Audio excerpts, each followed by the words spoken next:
Bonjour.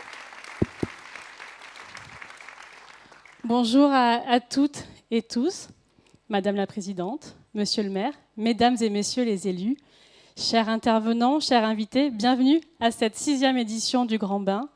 J'ai beaucoup de joie et même de la fierté à vous retrouver aujourd'hui aussi nombreux pour notre rendez-vous annuel. Alors le Grand Bain, on commence à l'imaginer début d'année, 9 mois à peu près, d'incubation, d'idéation, de version bêta, de changements très nombreux, avant d'accélérer pour enfin aboutir à ce jour-là. Depuis le début, avec le Grand Bain, on porte une ambition forte et l'envie chaque année de nous renouveler. Ensemble, avec une équipe opérationnelle de 4 personnes extrêmement déterminées et le soutien infaillible des 27 membres du board de la French Tech Aix-Marseille, nous avons construit cet événement avec un objectif, rayonner, fédérer et rassembler notre écosystème. Alors cette année, c'est une question qui rythmera nos échanges. La tech est-elle le futur ? Et qui mieux que la French Tech pour la poser ? Nous avons le privilège d'avoir des intervenants experts en leur domaine qui nous ont fait confiance et qui ont accepté de venir ici, à Marseille, pour nous partager leur vision de la tech. Le Grand Bain, nous l'imaginons comme un temps de pause. Ensemble, réfléchissons aux enjeux de la tech et son impact sur les sociétés. Le Grand Bain, c'est découvrir les projets et les innovations de demain et mettre en lumière les acteurs très engagés de ce territoire qui en font la force. Le Grand Bain, c'est aussi une expérience qui se partage. Et c'est la convivialité qui est le fil rouge de notre journée, qui se prolongera jusqu'au bain de minuit. Et j'ai hâte même de vous retrouver dès 19h pour trinquer à cette belle journée. Je tiens particulièrement à remercier nos partenaires sans qui cette journée ne serait pas possible et les collectivités qui nous soutiennent, nos actions et qui comprennent aussi notre mission. Je vous souhaite une très belle journée, riche d'échanges. Et je vous propose qu'on plonge dans ce grand bain en accueillant Julie Davy-Copin, la présidente de la French Tech Aix-Marseille.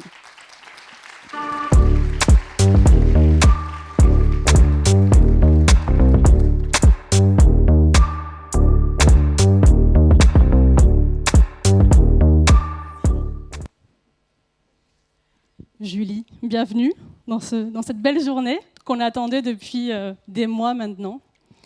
Et il faut dire, ce grand bain, il a une saveur particulière cette année. D'où le câlin en fait avec Diane, parce qu'on s'est évidemment vu depuis ce matin. Mais oui, alors avant de te répondre là-dessus, j'ai juste un petit mot à faire, parce que tu parlais de 9 mois pour construire le grand bain. Et aujourd'hui, on a une petite nouvelle, c'est que notre président délégué Sébastien n'est pas là, parce que sa femme a accouché de son 2e bébé ce matin. Et donc on est tellement contents pour lui aussi, donc on pense très fort à lui aujourd'hui. Et donc oui, Diane, c'est un peu particulier ce grand bain pour moi. Je suis assez émue aussi parce que c'est mon dernier grand bain.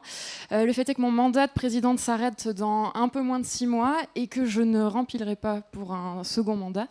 Et donc forcément, ce grand bain, on travaille tellement dessus chaque année on essaie de faire mieux. Et donc oui, ça marque clairement la fin de mon époque à la French Tech. Donc c'est un premier au revoir, mais pas le dernier. Le dernier, ce sera à l'Assemblée Générale dans 6 mois. Donc merci beaucoup en tout cas.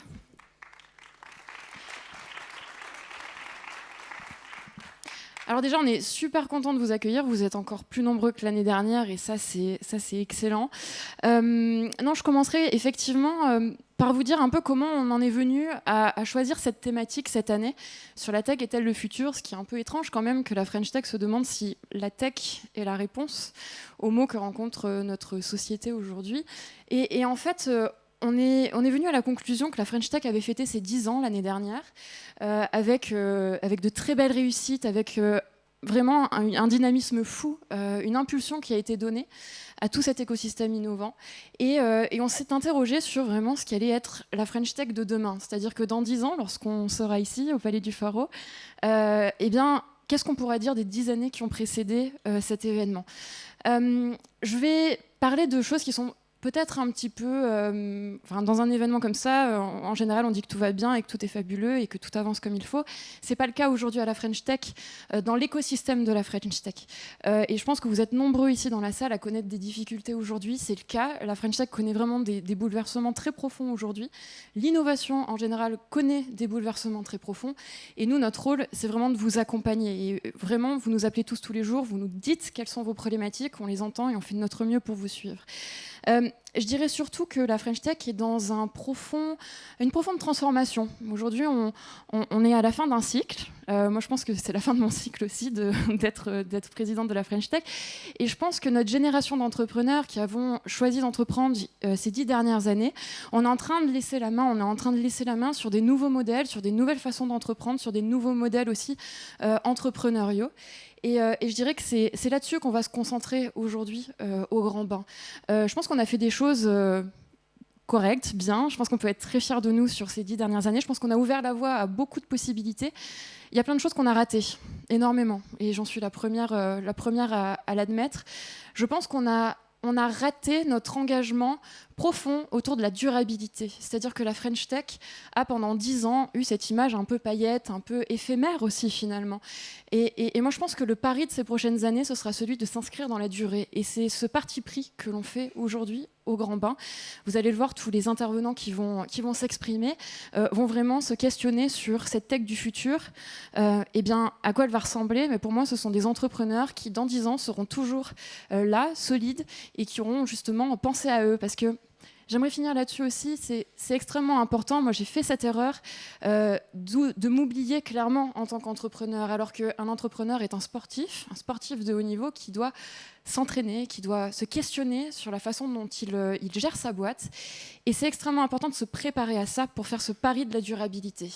Et donc, on aura évidemment, je pense que vous l'avez tous vu, Camille Lacour qui viendra conclure ce Grand Bain en nous expliquant comment, justement, on doit se préparer, comme les sportifs, à durer et à vraiment avoir une empreinte aussi sur la société, parce qu'on n'est pas juste des entrepreneurs, on est là pour changer les choses, et je pense qu'on en est tous convaincus. Et puis, comment gérer une société, comment rendre ses salariés épanouis si nous-mêmes, on s'oublie et on ne fait pas ce pari de durée. Donc c'est vraiment là-dessus qu'on va se concentrer cet après-midi. Et je vais vous demander un petit quelque chose avant que l'on démarre. Je vais vous poser une question. Moi, je me la suis posée tout à l'heure. C'est que finalement, dans 10 ans, quel est notre rêve? Moi, mon rêve, dans 10 ans, c'est de me dire qu'on n'aura plus 20% de femmes entrepreneurs au sein de l'écosystème innovant. Ce chiffre ne bouge pas d'ailleurs depuis 10 ans. Mais peut-être 50, allez, 60, soyons fous. Si je vais vous laisser me dire, comme ça, à la volée, de quoi vous avez envie dans 10 ans pour la French Tech et pour notre écosystème innovant? Oui, plus de femmes, évidemment. Ça, c'est ce qui revient toujours. D'autres choses? Rien? Ah bah super, je vois que le déjeuner a été riche. Oui? Oui, c'est pas mal aussi. On va en parler de ça. On va en parler cet après-midi. C'est un vrai sujet. Pardon? Plus de soleil? Ah, de sourire, oui. Et de soleil aussi, oui, mais on est à Marseille, donc ça va. Très bien. Eh bien, écoutez, je pense que c'est pas mal. Donc, on peut déclarer le Grand Bain ouvert. Et puis surtout, pour l'ouvrir officiellement, on va accueillir notre hôte et soutien de la French Tech. On a l'honneur de recevoir aujourd'hui le maire de Marseille, Benoît Payan. Je vous invite à me rejoindre.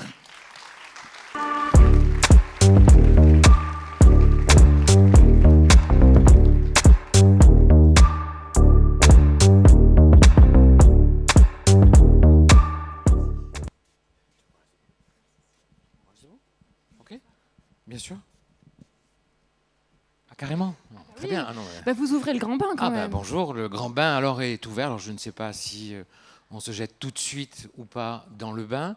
Tout à l'heure j'ai proposé quelque chose, mais elle m'a dit surtout ne le propose pas. Je vais quand même le faire, mais on va quand même pas le faire. Je vais vous expliquer pourquoi.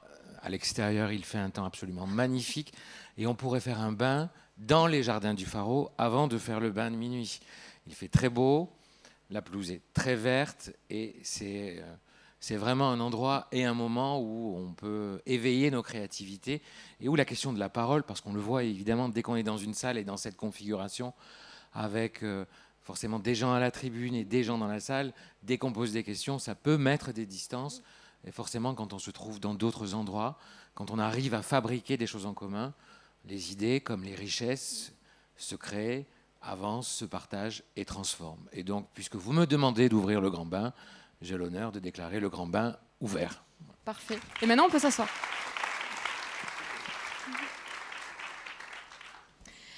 Alors déjà, on est très content de vous avoir. C'est la première fois que nous vous accueillons à la French Tech pour une interview devant nos adhérents. C'est très impressionnant d'ailleurs, hein. J'ai jamais fait d'interview avec autant de gens en face de moi. Sur un canapé en plus. Alors, et j'ai 9 minutes, c'est ça, 10 ? Oui. Wow. Oui. Mais l'idée du canapé, l'idée de l'ambiance un peu cosy, tout ça, c'est qu'on se parle franchement aussi, Benoît Payan. Ça, c'est très important. Très, très important. Et donc, justement, en préparant cette interview, on a fait beaucoup de recherches sur vos prises de parole, sur vos prises de position, notamment auprès du monde économique. Et on a surtout trouvé des prises de position autour de l'engagement social, sociétal, des actions que vous menez. Alors, je vais vous poser une question un peu qui pourrait paraître abrupte, mais elle ne l'est pas. Je vais vous demander quels sont vos rapports avec le monde économique et notamment le monde des startups ici. En 9 minutes, j'arrive pas déjà à répondre répondre plus à court la parce que première j'ai plein question, d'autres mais questions. je vais essayer de le faire très très vite. Moi, je suis fondamentalement convaincu que la question du partage des richesses est une question centrale dans notre société, mais que si on veut les partager, il faut d'abord les créer. On ne vit pas dans une économie administrée où les richesses se créeraient parce qu'une machine qui fabrique des billets fonctionne.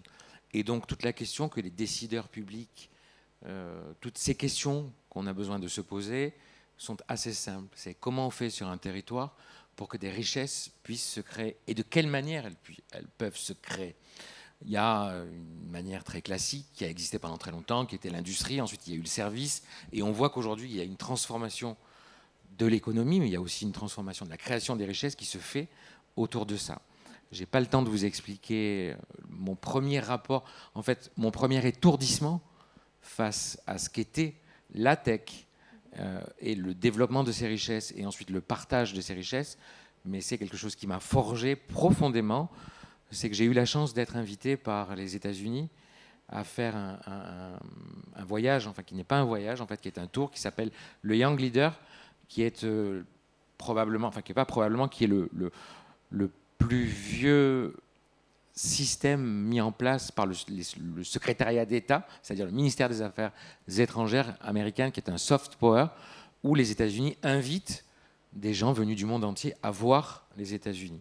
Et moi, ils m'ont fait faire un tour très particulier, puisque c'est en Californie, et c'est à San Francisco que j'ai pu rester le plus longtemps, et où j'ai été ébahi par leur capacité à faire et à inventer.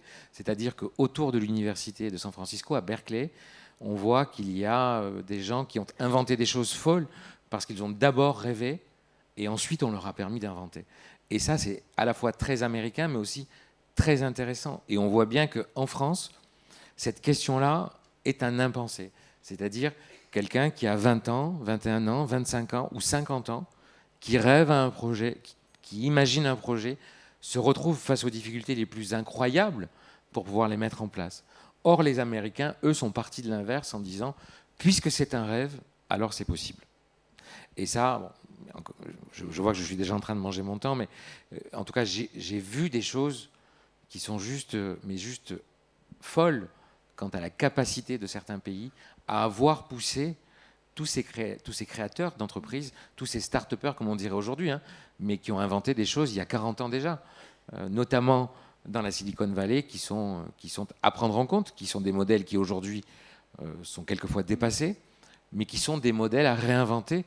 Et rien ne nous interdit ici, sur notre territoire, de pouvoir rêver, de devenir, à notre tour, non pas une Silicon Valley, parce qu'il ne s'agit pas de faire ce qui a été fait il y a 50 ans, 40 ans ou 30 ans aux États-Unis, mais de faire ce qui doit être inventé à partir d'ici.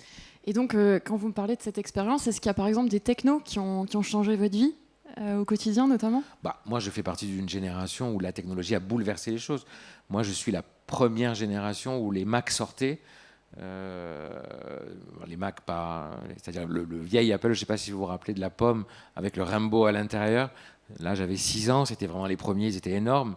Donc moi, je regardais ça comme quelque chose d'absolument incroyable. C'était bouleversant pour nous. Mais moi, tous les jours, c'est vraiment... Ce qui me sert le plus, c'est la MagSafe. C'est-à-dire que j'en ai 2 dans la poche, j'en ai dans la voiture, j'en ai dans la maison.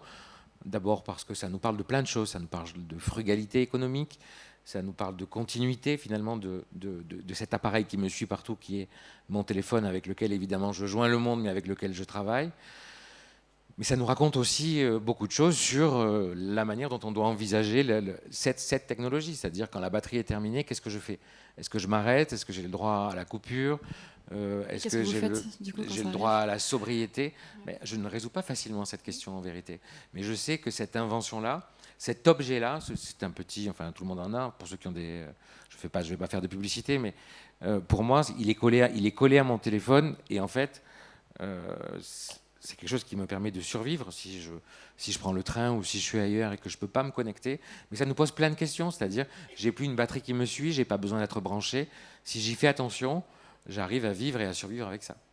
Et si vous deviez évoquer aujourd'hui le parcours d'un entrepreneur, d'une entrepreneuse qui aujourd'hui vous fascine, qui vous inspire, lequel vous citeriez ici? Ouais, un. Mais c'est dur. Mais en fait, en vérité, il n'y en a pas qu'un sur ce territoire. D'abord, on a une très longue histoire. Alors, par contre, j'ai demandé un. Non, mais pas Ah non, non, non, non. moi, j'ai ça, pas on a- envie de dire un.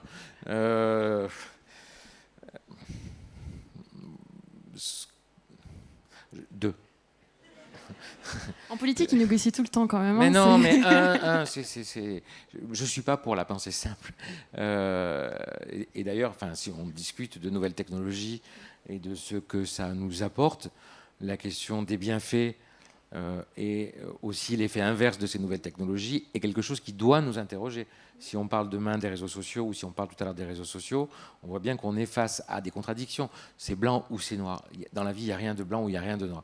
Donc, il y a évidemment Cyril Zimmerman qui a fait un parcours, alors évidemment pas comme le bien, mais c'est la France, San Francisco, Marseille, et qui aujourd'hui fait partager son expérience à une réussite économique absolument incroyable et s'engage en vérité d'abord pour aller chercher les pépites de celles et ceux qui demain vont créer des choses. Avec évidemment le projet qu'il a d'école qui est juste, mais enfin, tout le monde nous envie ça. Et puis il y a Tariq Shakor qui est quelqu'un qui est aussi un peu plus jeune que moi, qui est un Marseillais et qui aujourd'hui, autour de tout ce qui est de la musique street, fabrique des choses. Ça devient rouge. On est comme en politique là, vous savez, comme au conseil municipal. Quand je finis mon temps, c'est rouge, donc je m'arrête. Donc Tariq Shakor qui est un pur produit aussi de Marseille et qui accompagne, invente des choses avec des artistes pour les faire briller, vibrer et leur donner confiance en eux. Et ça, c'est aussi quelque chose d'extrêmement important. C'est-à-dire l'accompagnement de quelqu'un qui va créer est primordial parce que des fois, on n'est pas sûr de soi. Des fois, on ne sait pas exactement où on va. Mais c'est l'histoire de toute la vie. C'est l'histoire d'un entrepreneur, mais c'est l'histoire d'un artiste, d'un politique, de quelqu'un qui veut être professeur, médecin, charcutier, boucher. En général, quand on est très jeune et qu'on n'a pas l'accompagnement nécessaire, ces gens-là qui viennent un peu comme des tuteurs en vérité, sont des choses qui sont extrêmement importantes. Si on parle de territoire, on a l'ambition, en tout cas ici à Marseille, de se positionner vraiment comme la capitale euro-méditerranéenne, autour de l'impact notamment. Qu'est-ce qu'on peut faire de mieux? Qu'est-ce qu'on peut faire de plus pour accélérer justement ce mouvement d'après vous? D'abord, on peut tout faire de mieux. Il n'y a pas histoire de dire on a réussi ou on a échoué. Tout à l'heure, vous disiez il y a des choses qu'on a échoué, c'est la question de la durabilité. Ben, vous avez échoué sans échouer. Il y a 10 ans, cette question, elle ne se posait pas forcément de cette manière. Et l'économie, comme le monde, comme les gens qui nous entourent, en vérité, les corps vivants évoluent toujours. Il n'y a rien de tracé. Il y a des réussites qui sont extraordinaires, mais une société, elle est faite de gens qui vivent, qui dépensent, qui accumulent, qui partagent. C'est comme un corps humain. Et donc, pour notre territoire, qui est...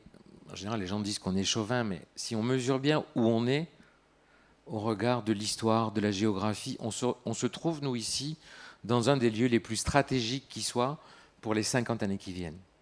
C'est-à-dire que Marseille est dans un endroit dans le monde qui fait que, je ne vais pas parler des câbles, des hubs, tout le monde a compris ce qu'on est capable de faire, mais tout va évoluer dans le monde. Les défis sont climatiques, sociaux, les défis environnementaux vont arriver, les défis économiques vont arriver, les relations avec le continent africain sont des relations qu'on a besoin de travailler, la manière dont vont transiter les marchandises, les savoirs et les richesses, toutes ces questions-là sont des questions qui sont centrales. Donc Marseille est un point de centralité sur lequel on a besoin de réfléchir. Sur quoi est-ce qu'on doit avancer?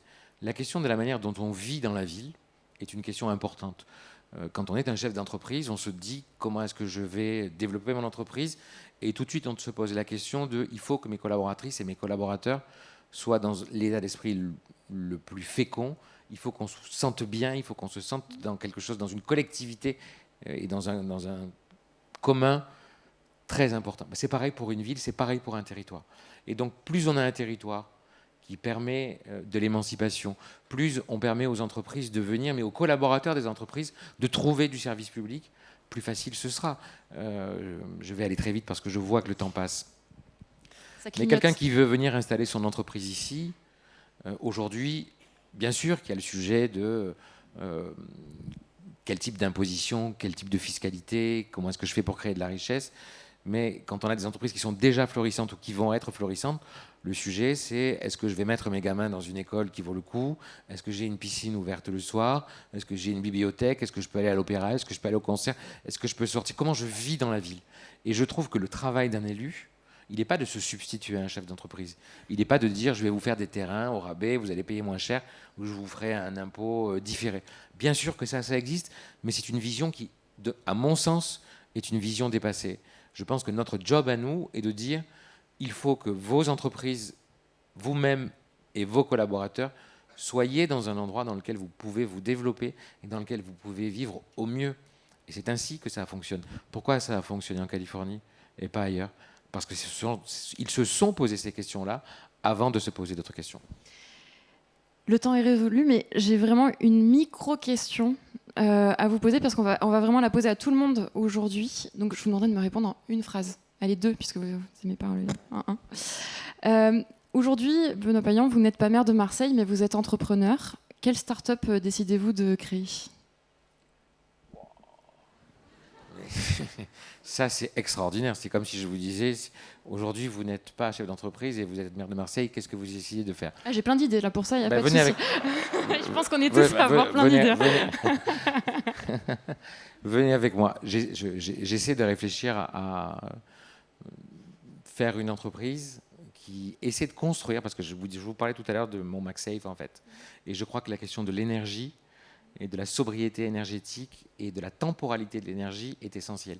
Celui qui va faire demain une batterie qui vit seule, qui se recharge seule, ou en tout cas qui invente une technologie qui va permettre qu'on ne soit plus dépendant, et donc finalement qui va donner de la liberté aux gens, va être celui qui va fabriquer des milliards d'euros pour son entreprise et pour ses collaboratrices et pour ses collaborateurs. Pour ça, la question de la recherche est primordiale. Et donc celui qui va libérer les gens en fabriquant cette énergie de demain, à mon avis, a tout gagné. Merci beaucoup.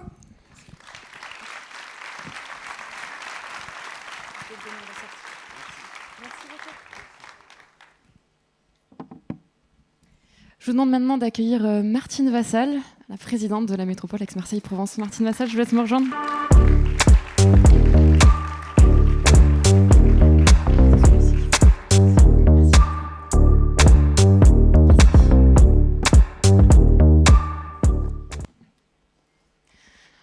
Bonjour Martine Vassal. Bonjour. Merci beaucoup d'être avec nous. Je vous laisse vous aussi vous asseoir sur le canapé. C'est sympa ce format, on est un peu plus en intimité. On voit pas. Oui, il n'y a personne. On voit pas tout le monde. Non, vous n'êtes pas là. Vous n'êtes pas là. Martine Vassal, je conseille une première question de bilan, puisqu'on fait aussi on regarde un petit peu en arrière sur les 10 dernières années. L'année dernière a quand même été une grosse année pour la métropole. Je voulais savoir quel était le bilan aujourd'hui que vous tirez de cette année de capitale de l'innovation ici à Marseille. C'était un pari qu'on avait lancé en expliquant que ce qu'on voulait en premier lieu, c'était une reconnaissance de l'écosystème. Et je pense que c'est ce qui a été réalisé. Parce que oui, effectivement, l'outil métropolitain est le bon outil pour mettre en avant l'innovation, et c'est ce que nous faisons régulièrement. Donc on a développé l'accueil des startups, on est, je crois, autour de plus de 400 startups aujourd'hui sur notre territoire, avec des pôles comme Château-Gombert, comme l'Arbois, comme Lumini, dans les différentes filières d'excellence que nous avons, puisque nous avons choisi d'être multifilières.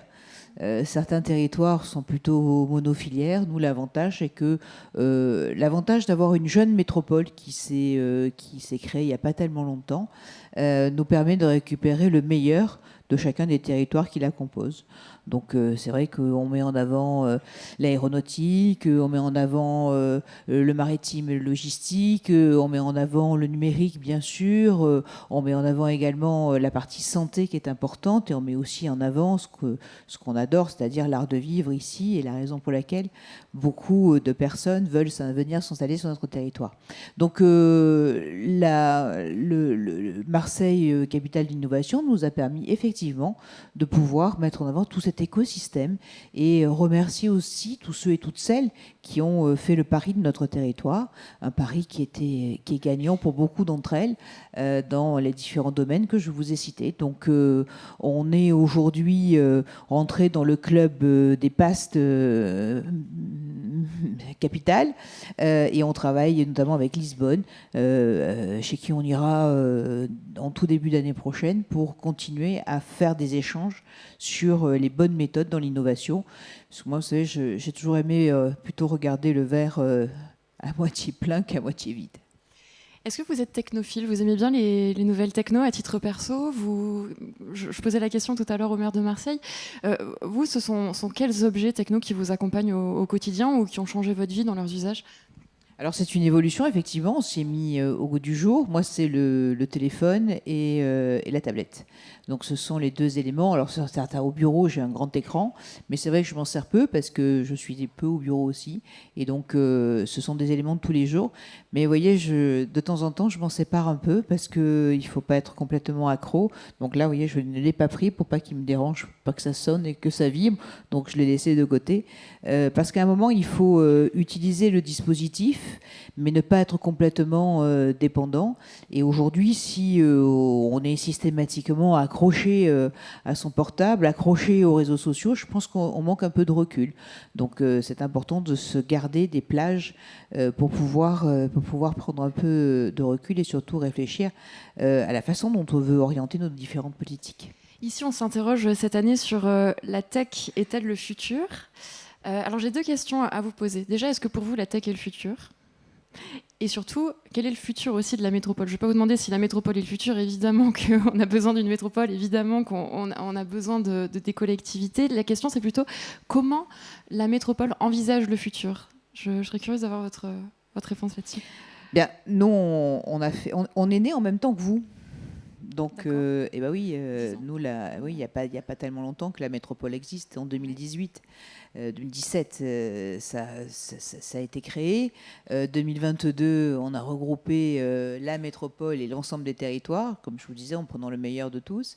Et puis aujourd'hui, on est en gestation. Donc ça a été d'abord un accouchement qui a été un peu compliqué. Hein. Vous, les 9 mois se sont passés plus facilement. Nous, ça a été un petit peu plus dur. On a accouché de cette institution un peu au forceps, mais on l'a fait toujours dans l'esprit d'innovation, et on a mis en place des techniques qui font qu'aujourd'hui, effectivement, on est une référence au niveau des métropoles sur notre façon d'appréhender la vie de tous les jours. Alors vous disiez l'innovation et le futur et la tech. Bon, c'est un pléonasme, hein, parce que ça va automatiquement ensemble. Après, le tout, c'est de savoir ce qu'on fait de cette tech, à quel usage on l'utilise, et surtout si on arrive à bien faire en sorte qu'elle soit utile à nos habitants, parce que quand on met des politiques en place, eh bien c'est pour cela. Nous, ce qui nous importe, c'est de savoir où on va, quels vont être les outils qui vont permettre à notre territoire d'être encore plus performant, d'attirer des personnes et surtout de bien y vivre. Et donc, quand on s'interroge sur le futur de la métropole, pour vous, il va ressembler à quoi? Quand on regarde ce qui s'est passé, on a fait le bilan. Demain, on se projette dans 10 ans, on se retrouve ici, Martine Vassal. Vous considérez que c'est réussi? Si vous avez rempli quelle feuille de route? Si vous avez réussi quel sujet? Je pense que dans nos milieux politiques, ce qui est important, c'est l'humilité. On n'aurait jamais pensé il y a quelques années, quand j'ai pris la présidence de la métropole, qu'un jour il y aurait la guerre aux portes de l'Europe, qu'un jour on aurait eu le Covid. Et donc tout cela, aujourd'hui nous soyons dans la situation politique dans laquelle nous sommes, où on sent qu'il y a une fracture dans la France, une fracture entre ceux qui, des fois, nous gouvernent et ceux qui sont au quotidien, comme nous, les élus locaux, parce que nous, on est au contact des personnes tous les jours. Moi, il y a 10 ans, les personnes venaient me voir en me demandant un emploi. Aujourd'hui, elles me demandent un logement. Donc, je crois qu'il faut être très humble dans ce que nous faisons. La seule chose qui est un peu problématique dans nos métiers, c'est la lenteur. Dans la tech, tout va vite, c'est innovant, vous réalisez des projets, une start-up, elle démarre, elle monte vite en capacité, on est là pour l'aider, puis après, elle va chercher des fonds, et puis après, c'est le démarrage, l'explosion. Chez nous, la difficulté, c'est que quand on fait un projet, quoi que vous fassiez, vous en avez entre 7 et 10 ans. Donc, cette lenteur, on va dire, institutionnelle, par rapport aujourd'hui aux souhaits des populations qui sont dans l'immédiateté, elle est difficile à faire concorder. Donc on fait au mieux, on lance des projets, et pour ça, on met au centre aussi des jeunes, des citoyens. C'est-à-dire que moi, ce que j'ai souhaité faire, c'est... alors la mode, c'était de créer des conseils municipaux des jeunes, donc ça, chacun l'a fait, je l'ai fait au département, et je l'ai fait à la métropole. Et à la métropole, on a des jeunes entre 18 et 25 ans, qui auront 35 ans dans 10 ans. Et donc, on travaille avec eux pour savoir comment est-ce qu'ils voient leur monde dans 10 ans. Parce que c'est eux qui utiliseront les méthodes que nous avons lancées, les projets que nous avons lancés. Et effectivement, ça bouge un peu, ça nous bouge un peu, et puis ça nous permet de faire les choses qui vont correspondre aux souhaits de nos populations dans 10 ans. Je vais poser la question qu'on va poser à tout le monde aujourd'hui. Martine Vassal, vous n'êtes plus présidente de la métropole Aix-Marseille-Provence. Ça peut arriver, oui. Vous décidez d'être entrepreneur. Vous montez votre boîte. Laquelle est-elle ? Alors, c'est une bonne question, ça. Donc, l'idée, c'est quoi ? C'est d'utiliser son expérience. C'est l'avantage. Et je me dirais qu'aujourd'hui, avec le parcours que j'ai eu au niveau des institutions, ce qui, moi, me manque le plus aujourd'hui, c'est le faire savoir. Donc, si j'avais cette opportunité, eh bien, je pense que je créerais une start-up pour mieux faire connaître ce que nous faisons, nous, dans les institutions. Que ce soit bien ou que ce soit pas bien, mais qu'on puisse au moins pouvoir le communiquer. Combien de fois... Je pense que le maire de Marseille, c'est pareil. On nous croise et on nous dit vous faites telle chose ou telle chose, alors que c'est pas du tout dans nos compétences. Et donc, on a l'impression que quand on voit un élu, il doit répondre à tout. Alors certes, on peut répondre à beaucoup de choses, mais des fois, on n'a pas le moyen d'agir. Donc, peut-être une start-up qui soit une start-up de communication, qui utilise l'intelligence artificielle, parce que dans 10 ans, je pense que on sera complètement dedans et on sera aussi encore plus dépendant que ce qu'on est dépendant de nos portables aujourd'hui. Donc ça serait plutôt une start-up qui travaillerait sur des idées innovantes en communication pour faire savoir ce que font les institutions. Merci beaucoup Martine Vassal d'avoir été avec le nous. maire de Marseille en même temps. Vous pourrez monter la start-up ensemble, voilà. Je sais bien. Ouais. Merci beaucoup Martine Vassal. Merci à vous. On était ravis de vous avoir.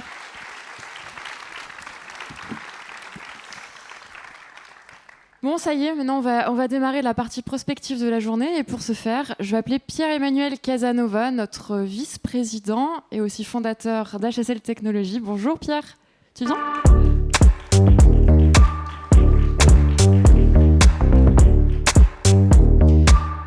Je te laisse prendre la suite. Moi, je reviens tout à l'heure. Avec plaisir, Julie. Merci beaucoup. Allez, bonjour à tous. Alors, je suis un peu ému, pour être honnête avec vous, parce que je vais vous présenter quelqu'un de passionnant et de passionné. On va rester dans le cœur du grand bain de ce qui a été dit tout à l'heure, c'est-à-dire de réfléchir ensemble, de confronter nos idées et d'imaginer les solutions aux grands enjeux de notre époque. Nous avons choisi cette année de nous projeter dans le futur et de questionner notre avenir technologique. Alors pour cela, nous avons la chance aujourd'hui d'accueillir un pionnier de la tech au plus proche de l'innovation. Alors c'est un entrepreneur chevronné, il va nous en parler. Il est passé des laboratoires de recherche au plus grand groupe tech. Il n'a pas créé, monsieur le maire, le MagSafe, mais il a créé l'assistant vocal le plus célèbre du monde. Et il partage désormais son temps, et vous l'avez encore sûrement croisé dans la Silicon Valley américaine, entre la Silicon Valley et la Startup Nation française. Je vous demande un tonnerre d'applaudissements pour Luc Julia.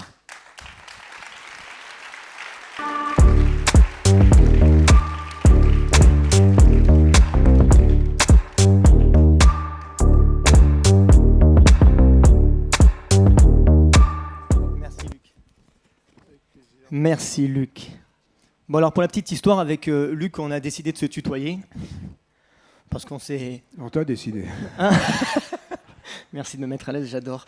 Bon Luc, tu reviens de Porto Vecchio d'ailleurs. Est-ce que tu veux qu'on parle de tes vacances à Porto Vecchio ou est-ce que tu veux pas les vacances, c'était 12 heures à Porto Vecchio. D'accord. Il pleuvait. À Porto Vecchio, tu as dit quelque chose dans Corse Matin, un célèbre quotidien là-bas. Tu as dit l'intelligence artificielle. Parce que comme tu m'as dit que tu n'avais pas lu les questions que je t'avais envoyées, je me suis aussi fait plaisir à inventer des questions là sur le champ, tant qu'à faire. Tu as dit l'intelligence artificielle n'invente rien, ne crée rien, ne s'adapte à rien. Ouais, alors j'ai dit ça pour l'intelligence artificielle générative, celle dont on nous parle depuis 2 ans, on nous saoule avec ça depuis 2 ans. Donc moi j'aime bien respirer un tout petit peu avec ces technologies et puis faire un peu de yoga et se dire finalement c'est pas exactement ce qu'on nous a présenté au début. Et donc l'intelligence artificielle générative, donc cette génération d'intelligence artificielle qui est là depuis 2022, on dit beaucoup de choses là-dessus, on nous promet beaucoup de choses. Mais en fait, ce n'est pas du tout ce que c'est. Mais on ne s'est pas trompé de nom quand on a appelé cette intelligence artificielle générative, on l'a appelée générative, pas créative, parce qu'effectivement, elle ne crée rien. Malheureusement, beaucoup dans les médias et dans d'autres endroits, on se trompe, on fait un shortcut un peu rapide en disant ça crée. Non, ça ne crée rien. Ça génère plein de choses, parce que c'est basé sur des modèles qui sont des modèles énormes, basés sur des énormes bases de données, qui sont en gros Internet. Et donc, ça va générer plein de choses qui ont déjà été faites par des gens avant, ou des mix de ces choses-là, mais ça ne crée strictement rien. Les seules personnes qui créent dans l'histoire, c'est nous. Parce que c'est nous qui utilisons cet outil, parce qu'à la fin, c'est qu'un outil.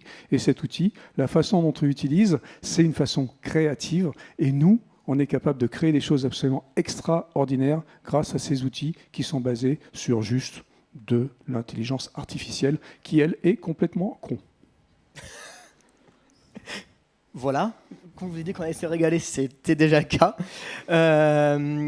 Quel est ton quotidien aujourd'hui, si tu peux nous en parler? Tu m'as dit tout à l'heure, ne me pose pas cette question. Non, on ne va pas détailler ça. Sans parler de détails techniques. Mais non, mais mon quotidien, c'est comme tu l'as dit, j'habite dans la Silicon Valley depuis une 30aine d'années. Je suis en France une dizaine de jours par mois. Je travaille chez Renault aujourd'hui, je travaille pour Renault.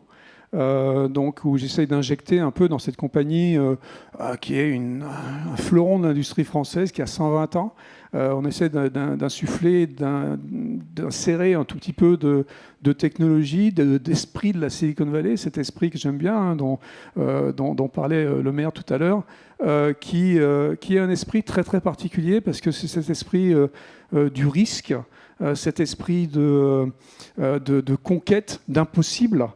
Donc il a très bien décrit tout à l'heure, et qui en France nous manque un peu, enfin nous manque beaucoup même, où on a toujours l'impression quand on échoue, parce que l'échec est une chose qui arrive, et quand on échoue en France, on est placardisé, on se met dans un placard, alors que quand on échoue dans la Silicon Valley, c'est une preuve qu'on a appris quelque chose. Ça fait partie de l'éducation. Et les gens qui échouent, c'est les gens qui, plus tard, à qui on donne encore plus de chance, parce qu'ils ont les cicatrices qui vont bien. Pourquoi ils ont échoué, ils ne vont certainement pas refaire l'erreur. Donc ça, j'aimerais bien que la culture de l'échec, alors il ne faut pas échouer tout le temps, pas non plus. On va éviter quand même. Mais la culture de l'échec, c'est quelque chose qu'il faudrait qu'on apprenne un peu ici, parce que je trouve que c'est très très important, et il ne faut pas nous mettre au banc de la société quand on s'est viandé. C'est-à-dire qu'aujourd'hui, tu trouves que dans la société française, en tout cas les entreprises françaises, ont encore cette difficulté face à la culture de l'échec finalement? Oui, on voit ça. Bon, alors, échec et risque, c'est les deux choses qui sont compliquées. Mais oui, on est complètement frozen. Glacé, je ne sais pas si ça se dit comme ça, mais devant cette peur de l'échec. Et donc, du coup, on n'y va pas. on ne se lance pas. Et Alors, tu c'est penses que pas ça a vrai un pour tout le impact monde, sur l'innovation, du coup? Bah, évidemment. Comme on n'ose pas faire les choses, ça a un impact. Bon, maintenant, là, j'ai critiqué, c'est sympa, mais je dois dire, et donc il y a une chose, on parlait de la French Tech, on est ici de la French Tech, il y a une chose quand même il y a une date qui m'a marqué, c'est 2013, hein, quand Fleur Pellerin a lancé la French Tech.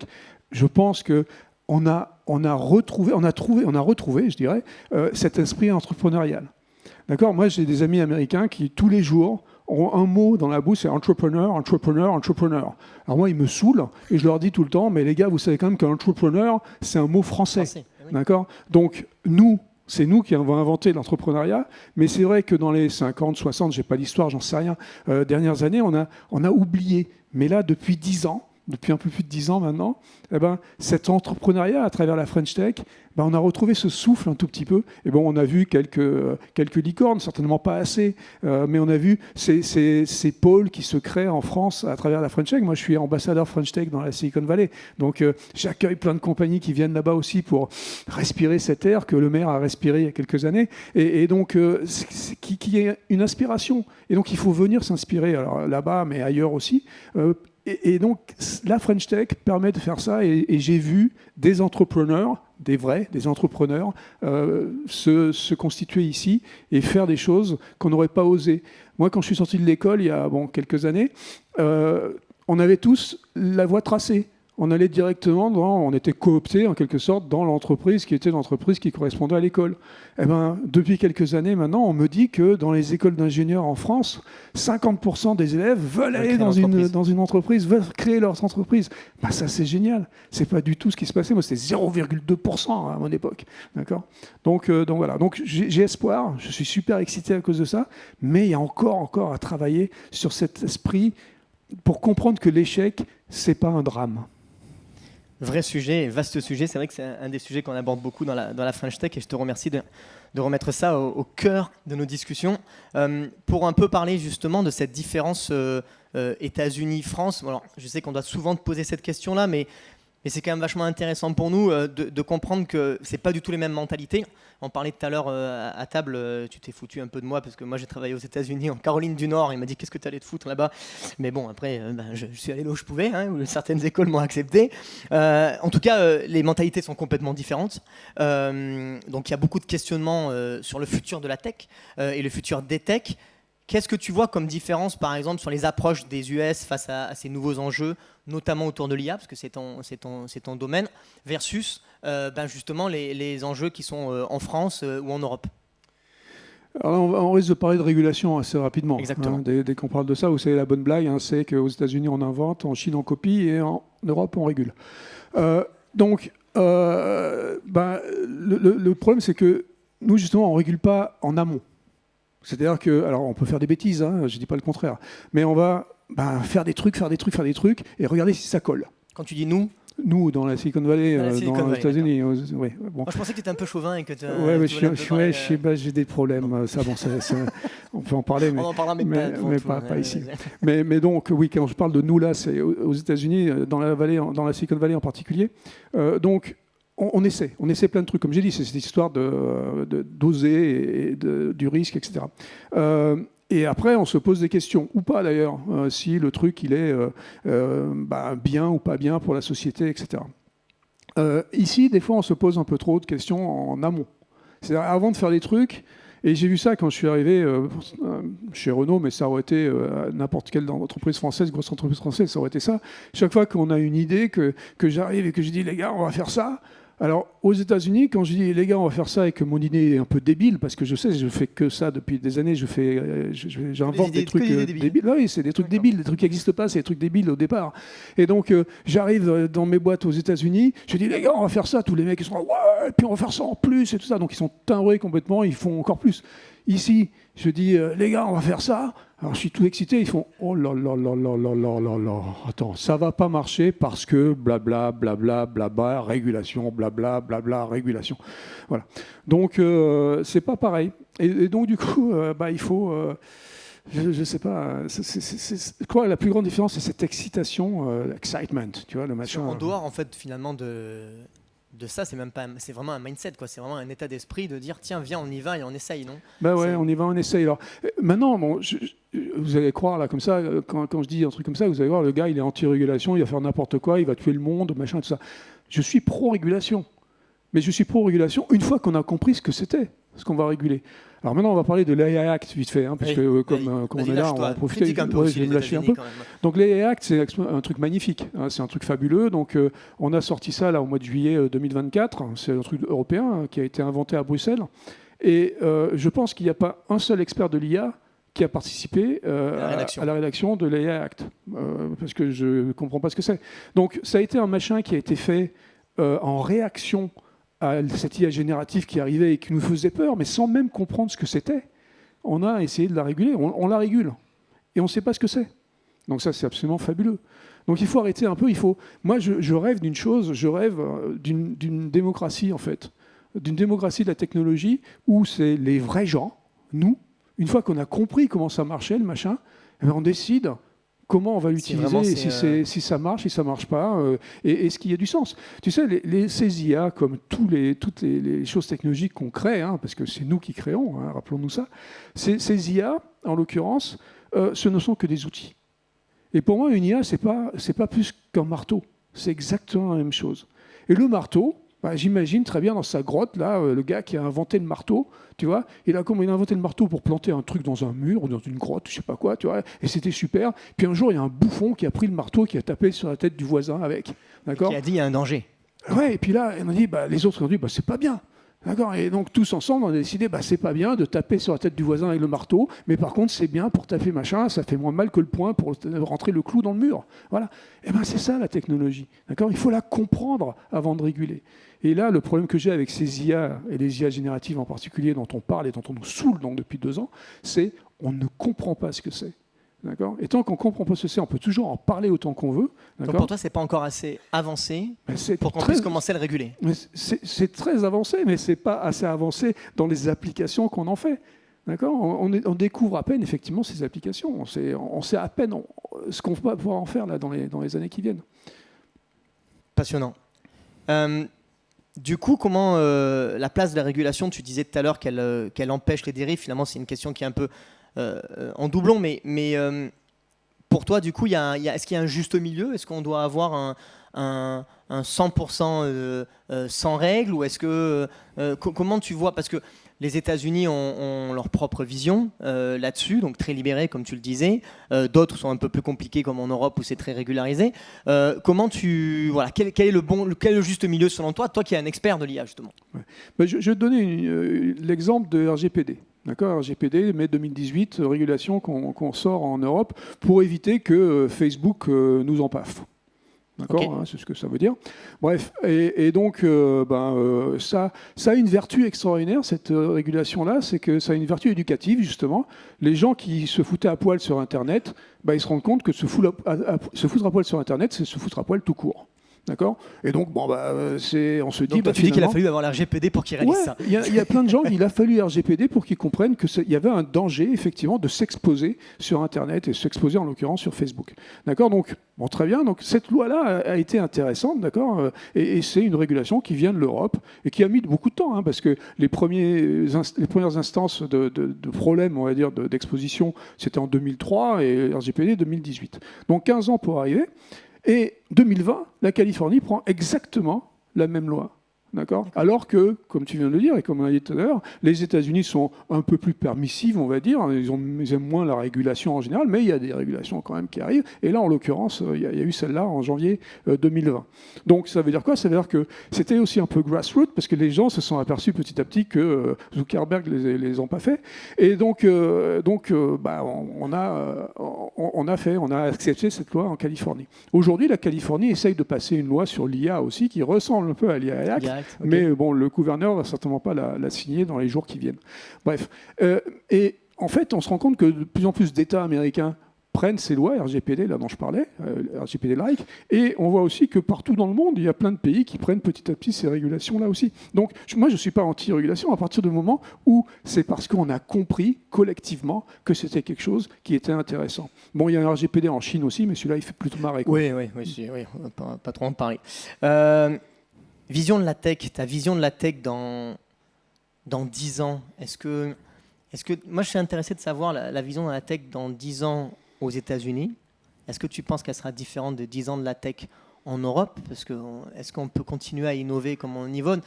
Tu as été très positif dans la démarche French Tech. Maintenant, il y a d'autres choses qui doivent arriver pour nous permettre de continuer, nous, entrepreneurs, de continuer à innover. Qu'est-ce que tu vois, toi, dans 10 ans? Comment tu les vois? Alors moi, je suis pas un voyant, tu sais, donc je vais pas te répondre à la question. En fait, j'en sais rien, d'accord. Je sais pas ce qui se passera dans 10 ans. Je suis pas Elon Musk. Et donc, est-ce que tu penses que Elon Musk va savoir ce qui se passe dans 10 ans? Non, Elon Musk est un con, donc il raconte n'importe quoi. Mais donc je suis pas lui, et donc je vais pas mettre à son niveau. Mais par contre, ce que je sais, c'est que l'innovation peut venir de n'importe où. Et en IA, puisque c'est ma spécialité, c'est ce que je fais, en IA, l'Europe, la France, on est les meilleurs du monde. Et donc, il faut arrêter de se flageller et de dire tout le temps, on n'est pas bon, machin, tout ça. L'IA, c'est quoi? C'est des mathématiques. D'accord? Et il se trouve que depuis 300 ans, depuis le siècle des Lumières, on est les meilleurs en mathématiques. Ça, c'est pas moi qui le dis, ça s'appelle les médailles Fields qui le disent. Donc, on est les meilleurs en mathématiques au monde.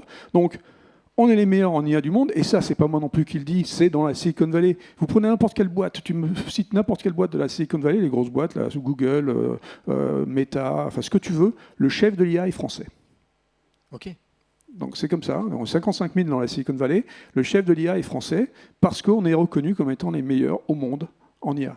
Alors, on n'est pas reconnu en France comme les meilleurs du monde en IA, d'accord? Alors un tout petit peu, on a quelques pépites, vous connaissez tous Mistral, qui est effectivement la pépite française en IA, mais sinon, on est les meilleurs, on a des idées absolument extraordinaires. Et donc du coup, pour répondre à ta question, dans 10 ans, si on continue sur ce chemin de vouloir entreprendre, je suis persuadé, si l'IA continue à exister comme elle existe depuis maintenant 68 ans et pas depuis 2 ans, on aura certainement des pépites très intéressantes qui viennent de France, parce que tant que ça restera des mathématiques, on sera les meilleurs et on va trouver certainement des trucs extraordinaires. Merci Luc pour cette vision. Je vois qu'il nous reste 3 minutes et qu'on est sharp sur le timing. Je vois Julie qui me dit qu'il reste moins de 3 minutes. Mais ça, c'est à cause du maire de Marseille. Non, je vais répondre. On vous a inventé Siri, vous nous arrivez avec du MagSafe. Il faut qu'on fasse... C'est décevant, ouais. Bon, même question que... MagSafe, vraiment? Ah, on est d'accord.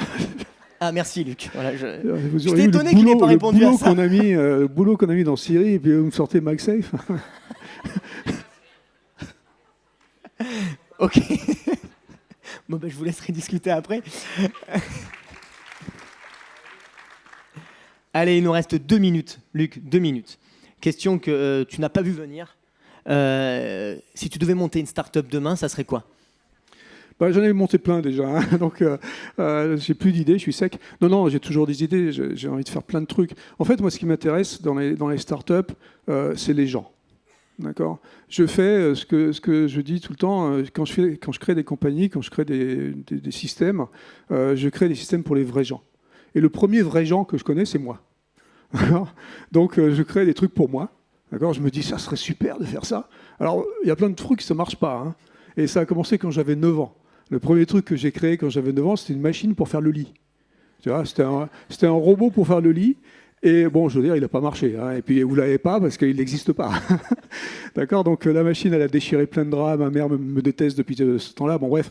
Mais bref, j'avais besoin, et ce n'est pas comme vous faites aujourd'hui tous, vos lits avec des couettes. Hein. C'était le lit avec les draps, la couverture, il fallait border, tout ça. C'était le truc. Et donc, ce robot-là, il n'a jamais marché, mais c'était pour moi. Ce robot. Je le faisais parce que j'en avais besoin.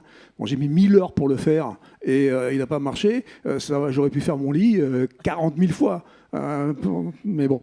Mais donc chaque fois que j'ai un problème, que je trouve qu'il y a un problème à résoudre pour les vrais gens, j'essaie de trouver un système qui va le résoudre. Donc là, aujourd'hui, je ne sais pas, par exemple, là, ce que je pourrais inventer, c'est pour toi, un machin qui t'empêche de transpirer comme une mule quand on est sous les trucs. C'est chaud, donc... toi tu commences un tout petit peu avec l'eau du crâne. Pas, tu vois. On est d'accord. Merci Luc pour ces belles paroles et un grand merci à toi.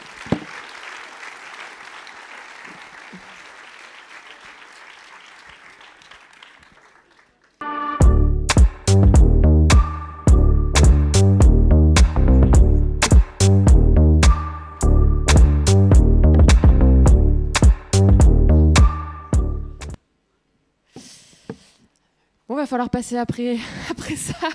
Merci à tous les deux. Non, ça va pas être difficile du tout. Merci. Merci beaucoup à tous les deux. On va passer maintenant à notre table ronde pour vraiment profiter des regards croisés qu'ils vont nous proposer. J'invite sur scène Anne-Sophie Cochelin, Enric Lopez, Julien Nicolas et Cyril Vidal, s'il vous plaît.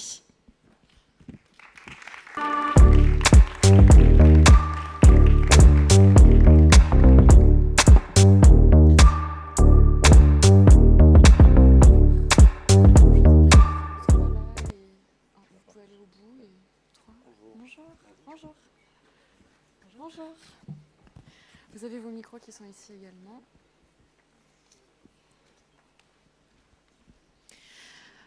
Je vais vous présenter déjà. Donc, Anne-Sophie Cochelin, vous êtes directrice RSE du groupe CMA-CGM. Enric Lopez, directeur intelligence artificielle et impact social chez Microsoft. Julien Nicolas, directeur numérique du groupe SNCF. Et Cyril Vidal. Est-ce qu'on te présente ici? Tu es à la maison, donc CEO et fondateur de Crosscall, donc à Aix-en-Provence. On va commencer par faire le bilan de ces 10 dernières années. Enric Lopez, vous, quelle est justement votre vision de l'innovation, de ce qui s'est passé ces 10 dernières années quand on fait le bilan? Quelles leçons en tirez-vous? C'est difficile de faire un bilan, mais c'est intéressant de voir les phénomènes qui sont passés, parce que si on regarde un peu 10 ans en arrière, on est le cloud est là, quoi. On a déjà, on va dire, l'iPhone qui est là, mais on a une transformation digitale des organisations qui n'est pas quand même établie. Et on voit un phénomène à titre individuel quand même qui arrive, qui s'est appelé, alors dans le jargon, la consumérisation du numérique ou de l'IT, les fameux Bring Your Own Device avec l'arrivée de l'iPhone. Et on a aussi en même temps les premiers records entre guillemets sur l'intelligence artificielle avec des algorithmes qui vont être aussi performants qu'un œil humain pour reconnaître ce qu'il y a dans des images. Ça c'est, on va dire, 2016. Donc on a cette technologie, ces technologies qui sont là. Et en fait, on a une accélération ces dernières années qui est juste hallucinante. En fait, ce qui vient de se passer là, ces 4-5 dernières années, est juste incroyable.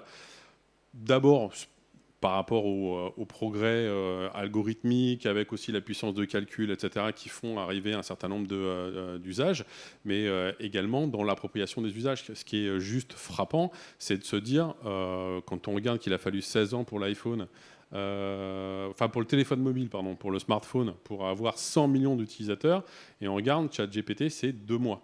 Donc il y a une accélération de la tech, une accélération des usages, et on a aujourd'hui des individus et des organisations qui sont dans une situation où on a d'un côté un peu le côté un peu FOMO, le fear of missing out. On a plein, surtout les grosses boîtes, parce que les plus petites, elles sont peut-être un peu loin encore de ces sujets.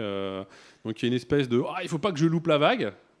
Parfois, en l'occurrence de l'IA générative, parfois on ne sait même pas pourquoi, mais il ne faut pas la louper.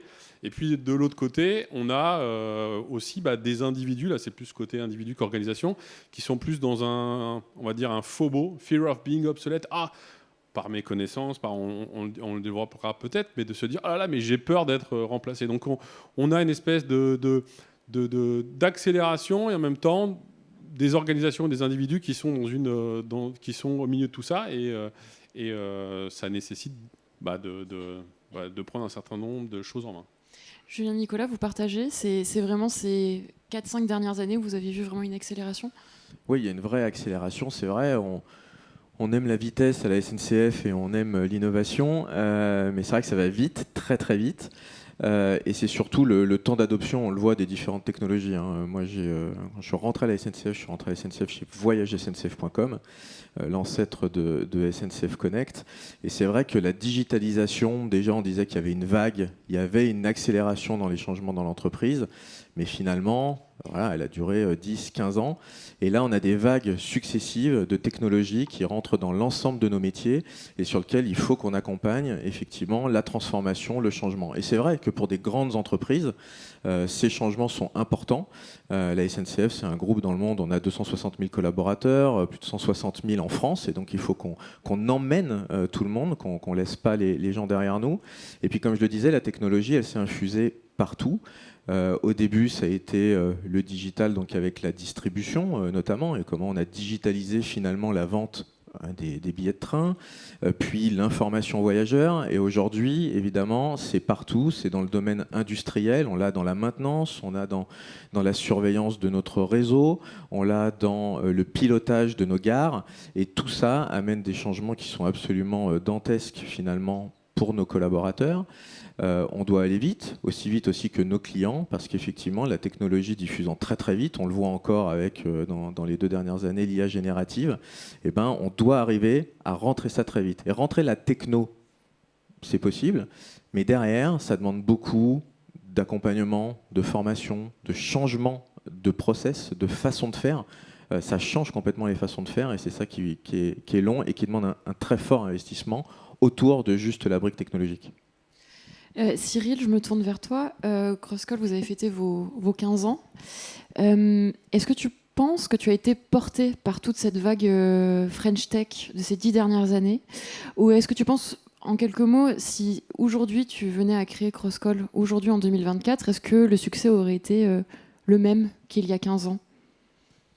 Alors, tout d'abord, nous, on est un fabricant de hardware, donc on est toujours un petit peu en parallèle du soft et de l'intelligence artificielle, d'un certain nombre de choses, même si aujourd'hui on a tendance à tout intégrer.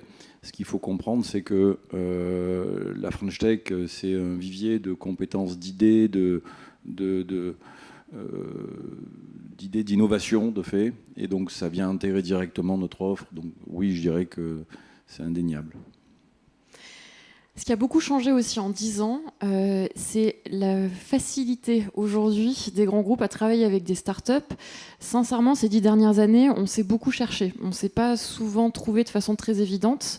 Je dirais que ce n'est pas vraiment le cas aujourd'hui. Je ne sais pas si vous partagez en tout cas ce point de vue, mais je trouve qu'on s'est clairement trouvé aujourd'hui. Je ne sais pas si vous partagez cela du côté SNCF par exemple, ou... C'est plus évident en 2 mots, alors, on a toujours beaucoup travaillé avec les startups, et notamment parce qu'effectivement à l'avènement de voyagesncf.com, donc il y a, en 2000, au même moment que Google, on a travaillé avec beaucoup de startups à ce moment-là, et d'ailleurs beaucoup finalement ont grandi en nous accompagnant et ont pu prendre leur envol. Donc on a quand même cette culture. Après, effectivement, c'est difficile, à nouveau, parce qu'on a des grands groupes, on a des process, y compris, alors je ne vais pas rentrer dans le fond de la sauce, mais des process d'achat, puisque nous, on est un groupe public, donc on a des processus d'appel d'offres publics. Et donc, il faut aussi qu'on aide les startups à comprendre et comment travailler avec nous. Donc, nous, on a créé une fonction chez nous qui permet d'avoir la relation un peu avec les startups, ouvrir les portes, expliquer comment fonctionnent les appels d'offres, etc., essayer de démêler ça. Et puis, on a continué de cultiver le fait, effectivement, de prendre ce risque, de travailler avec des jeunes pousses qui peut-être, pour certaines malheureusement, disparaîtront dans quelques années, mais d'avoir ce risque. Et puis on a créé aussi un fonds d'investissement pour pouvoir accompagner certaines startups qui aident à la transformation de la SNCF et pour prendre directement des tickets auprès d'eux.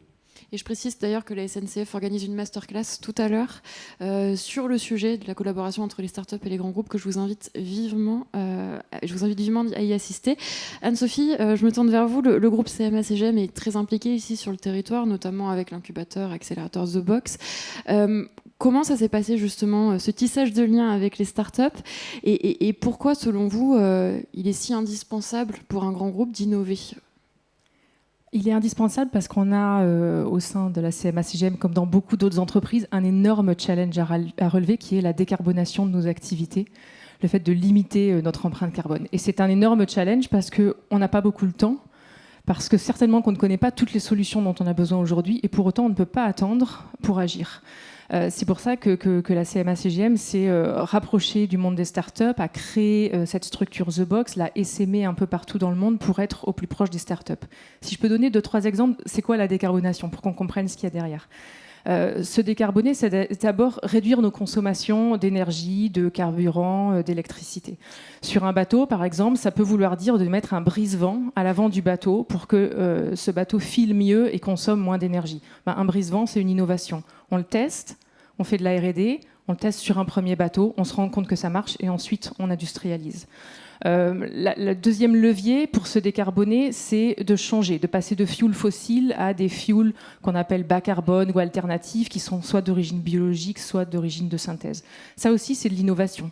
La première personne qui s'est dit je vais aller faire l'électrolyse de l'eau, produire de l'hydrogène, synthétiser du CO2, faire du méthanol et ça deviendra un carburant du maritime, c'était quelqu'un qui était assez innovant. Et nous, on est là, grand groupe, pour appuyer ces innovations, les aider à se développer et ensuite en faire quelque chose d'industriel. Et quand je dis quelque chose d'industriel, ça veut dire quelque chose en grand volume, à bas prix. Parce que souvent, le problème de l'innovation, c'est que c'est petit, c'est que c'est encore émergent et que ça peut coûter cher. Et pour des grands groupes comme le CMA-CGM, peut-être d'autres, il faut ensuite que cette innovation elle soit viable économiquement pour qu'on puisse la déployer. Et puis, je reviens sur ce que disait monsieur, il faut embarquer les collaborateurs. Et ça, au sein du groupe CGM, on l'a très bien compris aussi, à la fois en leur mettant à disposition des outils innovants, par exemple. Comme tout le monde, on s'intéresse à l'intelligence artificielle. Donc, nos collaborateurs ont un assistant virtuel pour des tâches un peu répétitives comme de la traduction, comme de la synthèse de documents. Et puis, on les forme à l'innovation, notamment au sein de notre centre 30 grammes, pour que les collaborateurs en fait, soient porteurs aussi de cette culture d'innovation. Et vous travaillez aussi en local avec un grand nombre de startups via l'incubateur The Box aussi. Exactement, via The Box qui régulièrement aussi change un petit peu sa stratégie, l'adapte au territoire, l'adapte là où en est la culture innovation. Avec l'arrivée du nouveau directeur de The Box, Frédéric Guilleux, on a lancé des Startup Awards, d'ailleurs qui sont toujours en cours, fin des candidatures le 15 octobre. Je me permets de le rappeler, où on va aller chercher les pépites de demain sur le transport maritime, sur la logistique et sur les médias, puisque vous savez que le groupe CMA-CGM a maintenant une filiale média. The Box, c'est essentiel pour nous, pour aller chercher des startups, des scale-up, pour les aider à grandir, et puis pour, en retour, aussi leur expliquer quels sont les cailloux dans nos chaussures, les sujets qu'on n'arrive pas à traiter avec nos process classiques et pour lesquels on a besoin d'innovation. Et toi, Cyril, comment ça s'est passé la collaboration avec les grands groupes, très franchement ? Alors, ça a toujours été assez difficile, mais il faut toujours un succès pour en avoir d'autres. Donc, nous, on a eu la chance, et c'est vraiment...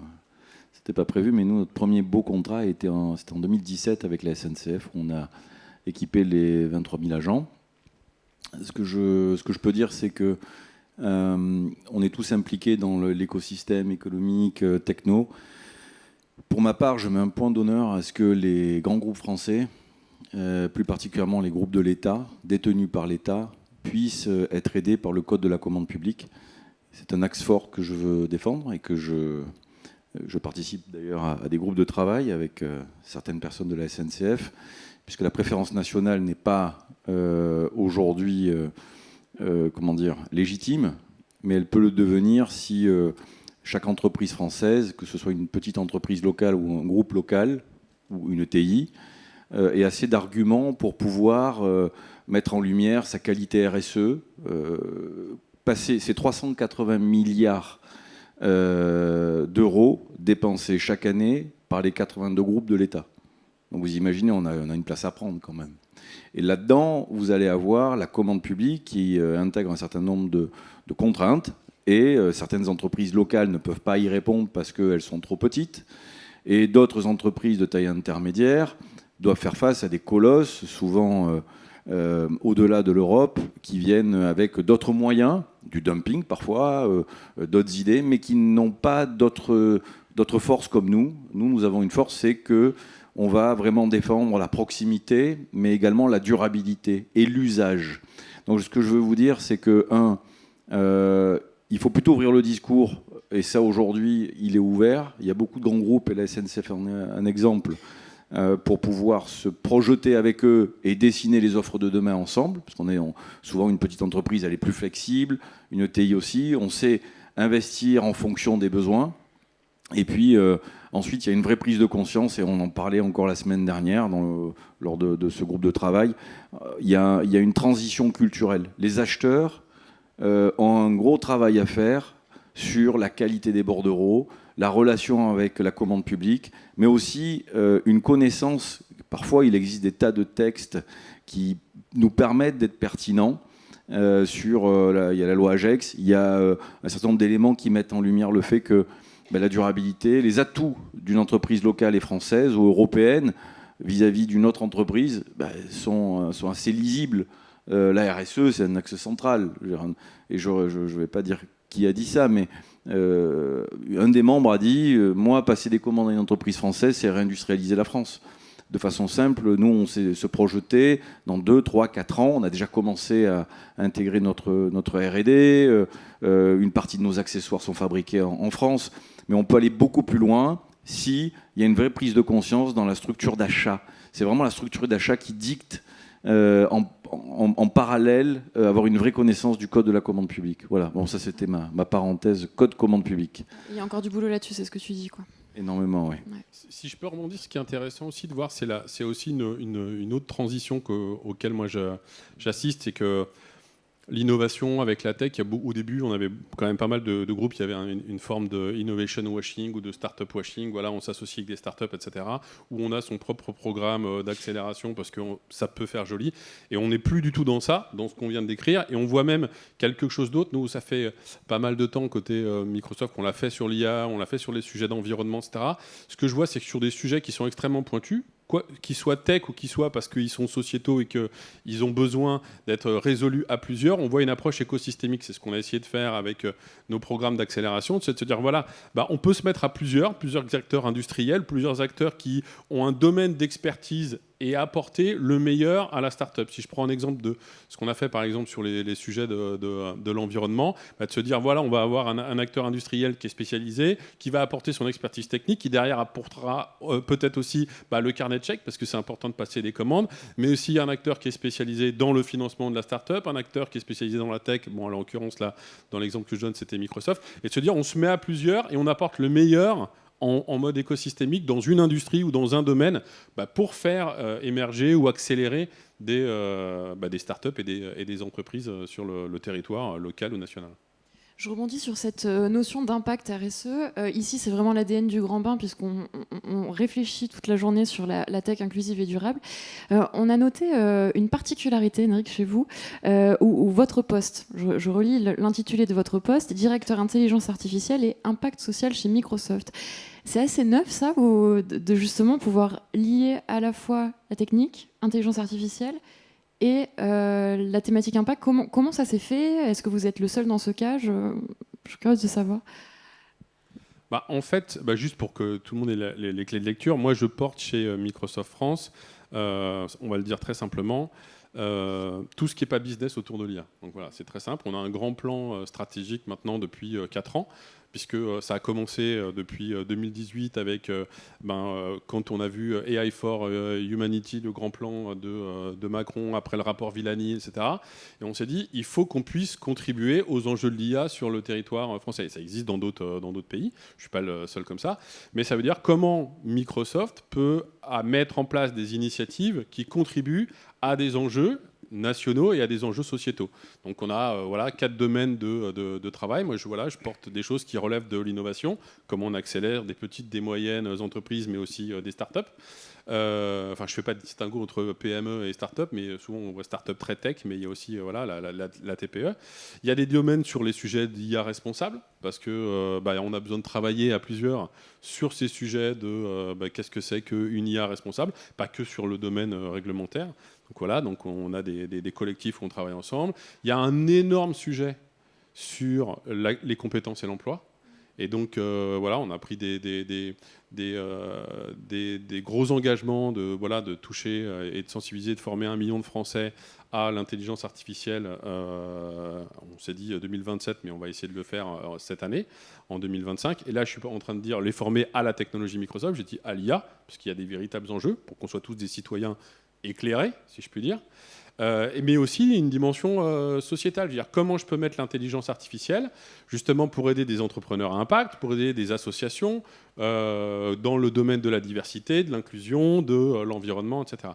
Donc c'est un certain nombre d'initiatives que j'ai la chance de porter et de travailler en mode écosystème, parce que c'est pas Microsoft qui fait, c'est nous qui apportons le meilleur de ce que l'on a, soit dans la réflexion, soit dans l'action, et puis au plus proche des écosystèmes régionaux. Donc je ne sais pas si ça existe ailleurs, en tout cas c'est comme ça dans la filiale française et dans d'autres filiales. Et ça rejoint aussi ce qu'on disait tout à l'heure sur la notion de durabilité quand on se projette dans les 10 années à venir. Vous, Anne-Sophie, au sein de la CMA-CGM, comment vous définissez cette notion de durabilité et comment vous la transposez sur vos actions au quotidien, justement ? Alors, la façon dont on définit la durabilité, c'est quelque chose qui va avoir un impact limité sur l'environnement, sur nos collaborateurs, sur la société. On a toujours ces trois prismes. Soit l'impact est positif, on l'amplifie, soit l'impact est négatif, on le réduit. Et donc effectivement, sur l'intelligence artificielle, comme disait monsieur, la première question qu'on se pose, c'est l'impact environnemental de tous ces nouveaux projets d'intelligence artificielle, en termes de gestion de données, en termes d'usage de l'eau. Donc on est en train, en toute humilité, de mettre en place le processus pour mesurer tout ça et pour que ce soit un critère de choix dans les projets d'intelligence artificielle. Il y a aussi le sujet des biais et de la discrimination que peuvent engendrer certaines solutions qui sont basées sur l'intelligence artificielle. Donc ça aussi, il faut qu'on le regarde. Et moi, en tant que directrice RSE, je dois être garante que tout projet d'innovation, tout projet d'intelligence artificielle respecte ces critères. Sinon, la stratégie RSE, elle ne tient plus. Si on l'a fait pour certaines activités, mais pas pour les activités innovantes, elle ne tient plus. Donc il faut vraiment le faire pour tout. Et c'est pour ça que j'insiste sur ce que je disais tout à l'heure, sur le fait aussi de former les collaborateurs. La durabilité de la tech, de l'innovation, de l'intelligence artificielle, elle ne peut pas seulement reposer sur une direction RSE dans une entreprise. Il faut que quiconque développe une nouvelle idée, un nouveau projet, travaille avec une start-up, ait ces réflexes de se demander est-ce que ce que je suis en train de faire est durable ? Est-ce que j'améliore quelque chose environnementalement parlant, socialement parlant ? Et est-ce qu'elle va aussi être pérenne ? Parce que vous parliez aussi tout à l'heure du fait que ça dure dans le temps, la pérennité. Luc, Julien, on a parlé tout à l'heure sur la question de la réglementation, qui est un vrai sujet. Il y a aussi une question de souveraineté. Je pense que c'est au cœur, finalement, de ces discussions autour de la tech, autour de l'intelligence artificielle. J'aimerais avoir votre position sur ce sujet de réglementation et nécessité, en tout cas, de défendre des régulations qui vont nous permettre de garder une certaine forme de souveraineté ici, à la fois européenne et française. Cyril, est-ce que... Je sais que tu es très défenseur de... Oui, de la souveraineté, mais en tout cas, je ne suis pas un expert de l'IA. Donc, de la souveraineté, en tout cas, et comment la tech, justement, permet justement de peser sur l'échiquier. Alors, je vais parler de ce que je connais. Ce qui est certain, c'est que la souveraineté, elle passe par un certain nombre de critères. La sécurité, tout d'abord. Donc on peut considérer, notamment quand on voit les derniers événements, qu'un sujet tech peut devenir un sujet à risque avec ces fameux beepers. Donc il faut tout maîtriser, il faut maîtriser la chaîne, il faut maîtriser la partie hardware désormais, et non pas seulement la partie software, dont on travaille beaucoup sur la communication critique. Donc ce sont des protocoles spécifiques, puisqu'on équipe la police, on équipe la gendarmerie française, on équipe aussi avec des partenaires comme Airbus, la police et la Guardia Civile, donc en Espagne. On est aussi sur de nombreux appels d'offres. Donc le sujet de la communication critique, c'est un sujet central, et la souveraineté, elle est étroitement liée. Donc comment amplifier cette démarche ? C'est un sujet qui se situe entre la prise de conscience des pouvoirs publics et un certain nombre d'entreprises qui sont juste à côté et qui peuvent apporter leur soutien à cette souveraineté. Donc j'ai pas plus d'explications, si ce n'est que aujourd'hui, il faut de la prise de conscience. Donc il faut savoir se faire connaître, il faut savoir se faire entendre, il faut être aidé, il faut avoir des solutions, trouver des bons partenariats et ensuite défendre cette notion de souveraineté. Et je rajouterai que la souveraineté, elle passe par aussi différents critères. Je rebondis sur cette idée de souveraineté, de commande publique. Les choix peuvent se faire si 2 critères sont respectés aujourd'hui. En gros, l'État et les entreprises françaises peuvent choisir une entreprise plus qu'une autre si 2 critères importants sont respectés, ou en tout cas visibles et palpables: l'innovation et la sécurité. Donc ça, c'est un petit message pour toutes les entreprises qui se développent et qui veulent accéder à ça. Il y a 2 critères importants, l'innovation et la sécurité. Donc si c'est sécuritaire, une entreprise comme EDF doit faire des choix, par exemple, qui sont liés à sa sécurité au niveau du groupe, à tous les étages. Voilà, donc des choix qui doivent être faits en fonction. Julien, la SNCF, vous partagez ce point de vue ? Oui, la souveraineté, c'est un sujet important et compliqué. Important parce qu'effectivement, on doit avoir on doit rester maître finalement de notre destin et de notre avenir, et donc on doit se baser sur des solutions qui nous permettent cela. Il est compliqué parce qu'on n'a pas toujours des solutions souveraines qui sont facilement à disposition. Et ça s'explique par le passé. Et Luc Julia, par exemple, quand il expliquait toute la dynamique qu'il y avait eu évidemment pendant des années au sein de la Silicon Valley, l'émergence des grands acteurs américains, on n'a pas eu cette même émergence en Europe. Donc pour un certain nombre de sujets, on n'a pas forcément aujourd'hui les acteurs, les prestataires, les partenaires sur qui se reposer. Mais donc, c'est un sujet qui se travaille et qui se travaille sur plusieurs dimensions. Il peut y avoir des dimensions effectivement réglementaires, mais il y a des dimensions d'écosystème. Il faut faire émerger un écosystème, et là on rejoint des thématiques liées à la French Tech. Quand on parle d'IA et d'IA générative, on a vu encore beaucoup d'acteurs, évidemment pas forcément situés en Europe, et donc il faut qu'on pousse pour créer les acteurs de la souveraineté de demain. Et donc pour pousser, il faut qu'on arrive à créer cet écosystème, il faut qu'on arrive à l'alimenter, il faut qu'on arrive effectivement à passer des commandes pour les faire grandir. Et donc c'est pas s'empêcher de travailler avec d'autres acteurs. Il y a des acteurs qui apportent de l'innovation, de la valeur, et il ne s'agit pas de se couper du reste du monde, mais il s'agit d'arriver à faire émerger aussi ces solutions souveraines que jusqu'à présent on n'avait pas. Et donc c'est là où on peut avoir un rôle effectivement dans le partenariat avec les startups, dans le partenariat au soutien. Certaines ont été citées tout à l'heure par Luc Julia dans l'IA. Si évidemment on arrive au moment de la création sur le sol français ou le sol européen d'alimenter ces sociétés pour qu'elles puissent se développer vite, tout le monde sera gagnant et on aura des solutions souveraines face à d'autres. Donc je pense que voilà, il y a des choix effectivement qui peuvent être faits, politiques, réglementaires, mais ensuite il y a dans tous les jours construire cet écosystème, aider à le faire grandir. Et puis aussi, les startups et les acteurs naissants ont cette responsabilité. À un moment, il y a des choses, des points de passage obligés. On a parlé de la sécurité. La sécurité est extrêmement importante, évidemment, à la SNCF. On a dans nos appels d'offres des prérequis de sécurité. On ne peut évidemment pas juste pour se faire plaisir et se dire bah tiens je vais essayer de prendre un acteur français, bypasser ces critères-là. Donc il faut arriver à faire monter tout le monde dans l'écosystème pour arriver à cet objectif de souveraineté où il est vrai aujourd'hui qu'on reste dépendant de grands acteurs technologiques étrangers, oui, bien sûr. Justement, chez Microsoft, comment vous accueillez cette réglementation européenne ? Pas que la réglementation, c'est-à-dire d'une manière générale les sujets de souveraineté. Il y a plusieurs choses derrière ça. D'abord, c'est d'être conforme aux réglementations, plus que les accueillir. Sur des sujets comme la data ou sur les sujets comme l'IA, on a fait plus qu'accueillir des réglementations, mais on a même poussé à ce qu'il y ait de la réglementation. Si on prend la RGPD, accueillir la RGPD, c'est se l'appliquer. Et je donne juste un exemple. Quand la RGPD est arrivée en France, en Europe, on se l'est appliqué dans le monde entier. Donc on l'accueille et quand on a l'impression de voir entre guillemets une bonne pratique, on peut la démultiplier à l'international et on n'a pas attendu que ce soit réglementé ailleurs. Donc c'est respecter les réglementations, c'est avoir aussi un usage entre guillemets, pas un usage pardon, mais permettre à ce que par exemple la data reste sur le sol du territoire français, ne pas monétiser la data et ne pas faire en sorte que la data de ses clients soit réutilisée, etc. Mais c'est aussi accueillir et peut-être innover dans la direction que certains gouvernements ont. Si je prends l'exemple français, on a contribué à travailler avec des Capgemini et des Orange pour créer Bleu. Et derrière, donner, en gros, pour faire très simple, Orange et Capgemini créent une société qui s'appelle Bleu, qui va avoir sa propre infrastructure, qui va répondre aux enjeux de cloud souverain. Et derrière, Microsoft va donner ces technologies complètement déconnectées des nôtres. Donc, le meilleur de nos technologies, on le mettra dans un cloud qui sera souverain, etc. Ça, c'est quelque chose qui n'existe pas, entre guillemets, ailleurs dans d'autres pays. Et c'est aussi...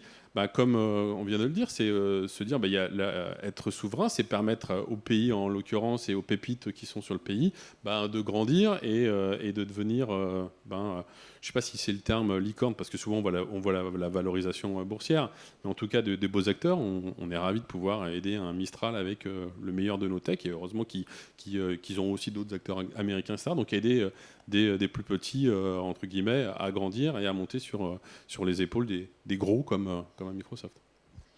Pour cette dernière partie de cette table ronde, on va essayer de se projeter dans les années à venir, dans les 10 prochaines années.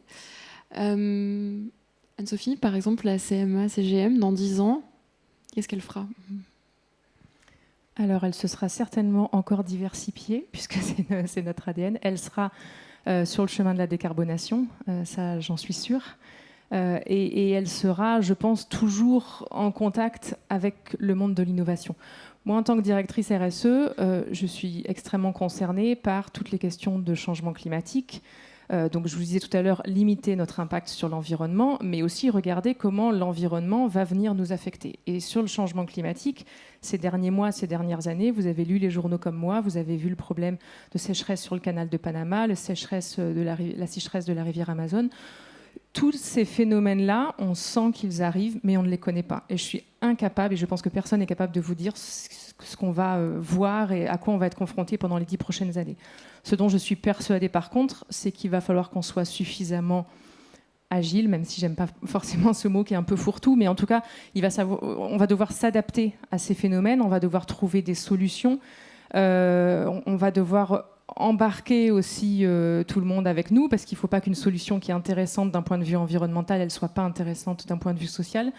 Voilà, et on va marcher, on va apprendre pas à pas. Vous savez que l'humilité, c'est une de nos valeurs. On va apprendre pas à pas. Ce qu'il faut, c'est qu'on soit bien entouré. Mes compagnons de table tout à l'heure parlaient d'écosystème. Moi, j'aimerais parler aussi de nos clients qui font partie de notre écosystème, parce qu'un transporteur maritime, c'est un maillon dans la chaîne, mais avant tout, on est là pour servir nos clients. Aujourd'hui, on embarque nos clients dans nos démarches d'innovation. On fait des programmes de co-innovation avec eux. Parce que l'innovation, elle doit être portée par l'innovateur, par le grand groupe qui va peut-être déployer cette solution, mais aussi par le client qui est prêt à la soutenir, à aider à la définition, peut-être à la financer un petit peu. Et ça, c'est pas forcément quelque chose qui était dans notre culture avant, d'embarquer nos clients, peut-être demain d'embarquer nos fournisseurs, en tout cas de travailler en écosystème et d'essayer d'être le plus agile, le plus résilient possible face à tout ce qu'on va devoir... pas combattre, mais faire face, ce à quoi on va faire face. Et Crosscall, dans 10 ans, Cyril, ressemblera à quoi ? Dans 10 ans, j'espère que j'aurai signé un contrat avec la CMA. C'est vrai, on va commencer par le début. Parce que moi, je suis client. Dans 10 ans, on verra bien, mais ce qui est certain, c'est que nous, notre positionnement, il est plus vers, vous l'avez dit, la souveraineté. Donc, on est très, très, très impliqué sur comment intégrer des entreprises souveraines qui ont besoin de rajouter un maillon à la communication critique, qui devient un sujet, et qui est un sujet mondial, mais qui est en train de s'amplifier. Sujet sur lequel on a, je crois, nous, Français, en tout cas, je parle pour Crosscall, il y a d'autres partenaires qui sont autour de Crosscall. On a des entreprises comme Cordon qui ont 50 ans d'existence, qui nous accompagnent, des entreprises locales, des startups, on a énormément de partenaires. Mais on a, je crois, cette capacité dans ces univers portés par de grands groupes.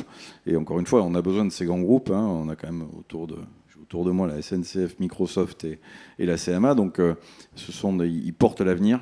Mais nous, le sujet, il est clairement sur cette capacité à intégrer un écosystème fort et de rester l'artisan, un peu le start-upper dans cet univers qui est un univers gigantesque, pour pouvoir, avec beaucoup d'agilité, pouvoir mieux répondre que ces grandes entreprises qui, malgré tout, ont un peu la taille qu'elles ont, donc elles ont de l'inertie, etc. Et donc nous, on essaye de grandir sans grossir, ce qui est un exercice complexe, pour garder cette agilité. Donc nous sommes, je dis souvent, l'artisan dans l'univers du hardware et de l'électronique. Donc dans 10 ans, on veut être le fleuron. Dans le cas de la communication critique, on veut industrialiser en France et en Europe. On veut marquer le territoire sur cette techno et sur cet aspect de la communication critique, entre autres. Et dans 10 ans, la SNCF ? Oui, c'est toujours un exercice difficile, c'est loin. Mais nous, ce qu'on aimerait faire, pour résumer, c'est le x2. C'est multiplier la part modale du train par 2. Aujourd'hui, c'est environ 10% des déplacements en France. On voudrait passer à 20% pour atteindre justement des objectifs de décarbonation hyper ambitieux. Si on arrive à doubler la part modale du train, on aura fait bonne part du chemin sur la décarbonation. Donc pour nous, c'est ça qui est essentiel. Et derrière ce x2, on a toute la transformation encore de la SNCF. Il faut donner aux clients l'envie de prendre le train, donc leur proposer les meilleurs services, la meilleure régularité, la meilleure qualité. Et par ça, la technologie, l'IA nous aidera. Il n'y a pas que l'IA, il y a globalement toute la tech. Mais c'est vrai que là, sur l'IA, on a un moment où, notamment dans la maintenance prédictive, pour éviter les pannes. Si vous n'avez pas de panne, vous avez plus de trains. Vous avez une meilleure régularité. S'il y a plus de trains, on a plus de capacité, on pourra emmener plus de monde et donc on favorisera ce grand objectif que je vous donnais comme le x2, qui est finalement celui qui peut rallier un peu toute la force qu'on met en ce moment à la SNCF. Chez vous ?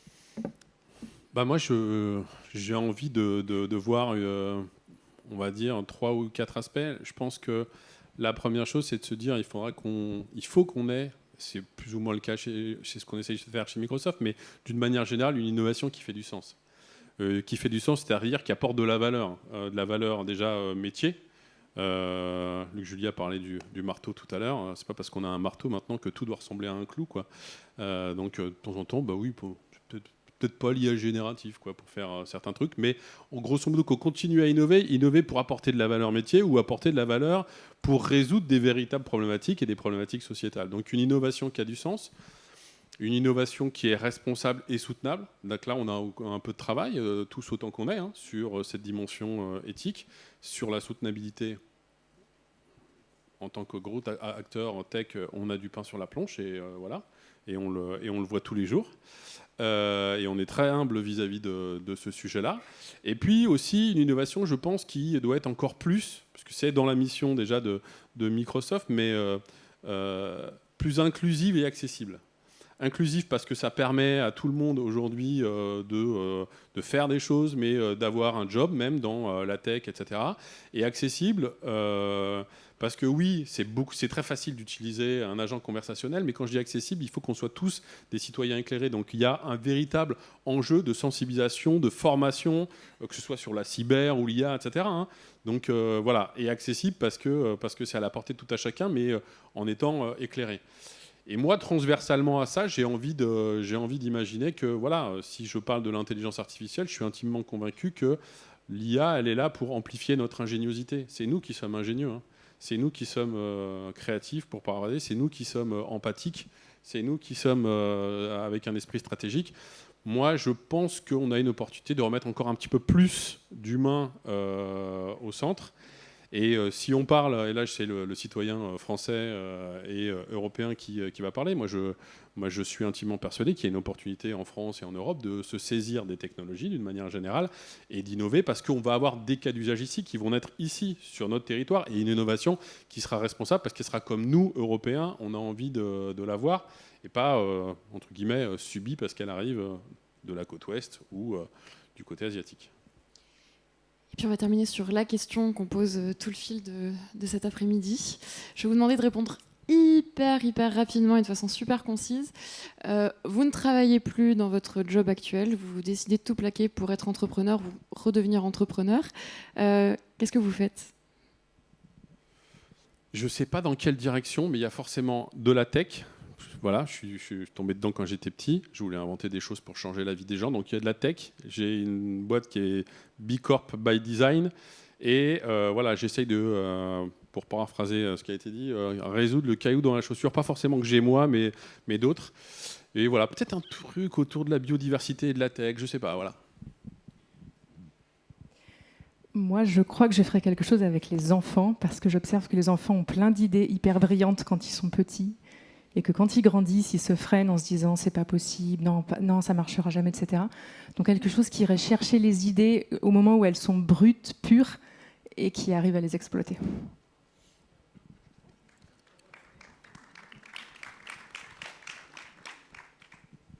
Je peux pas passer après vous. Vous pouvez investir dans ma start-up, par contre, si vous voulez. Je peux faire ça. Il faut que je travaille avec vous. Sincèrement, peut-être la même chose. Moi, peut-être autour de l'éducation, je pense que la gestion des savoirs va beaucoup évoluer avec l'IA et l'IA générative, la façon d'apprendre, la façon d'avoir du recul sur les informations auxquelles on a accès, la façon d'analyser l'information, donc peut-être quelque chose autour de l'éducation. Merci beaucoup à tous les quatre, c'était un plaisir de vous avoir.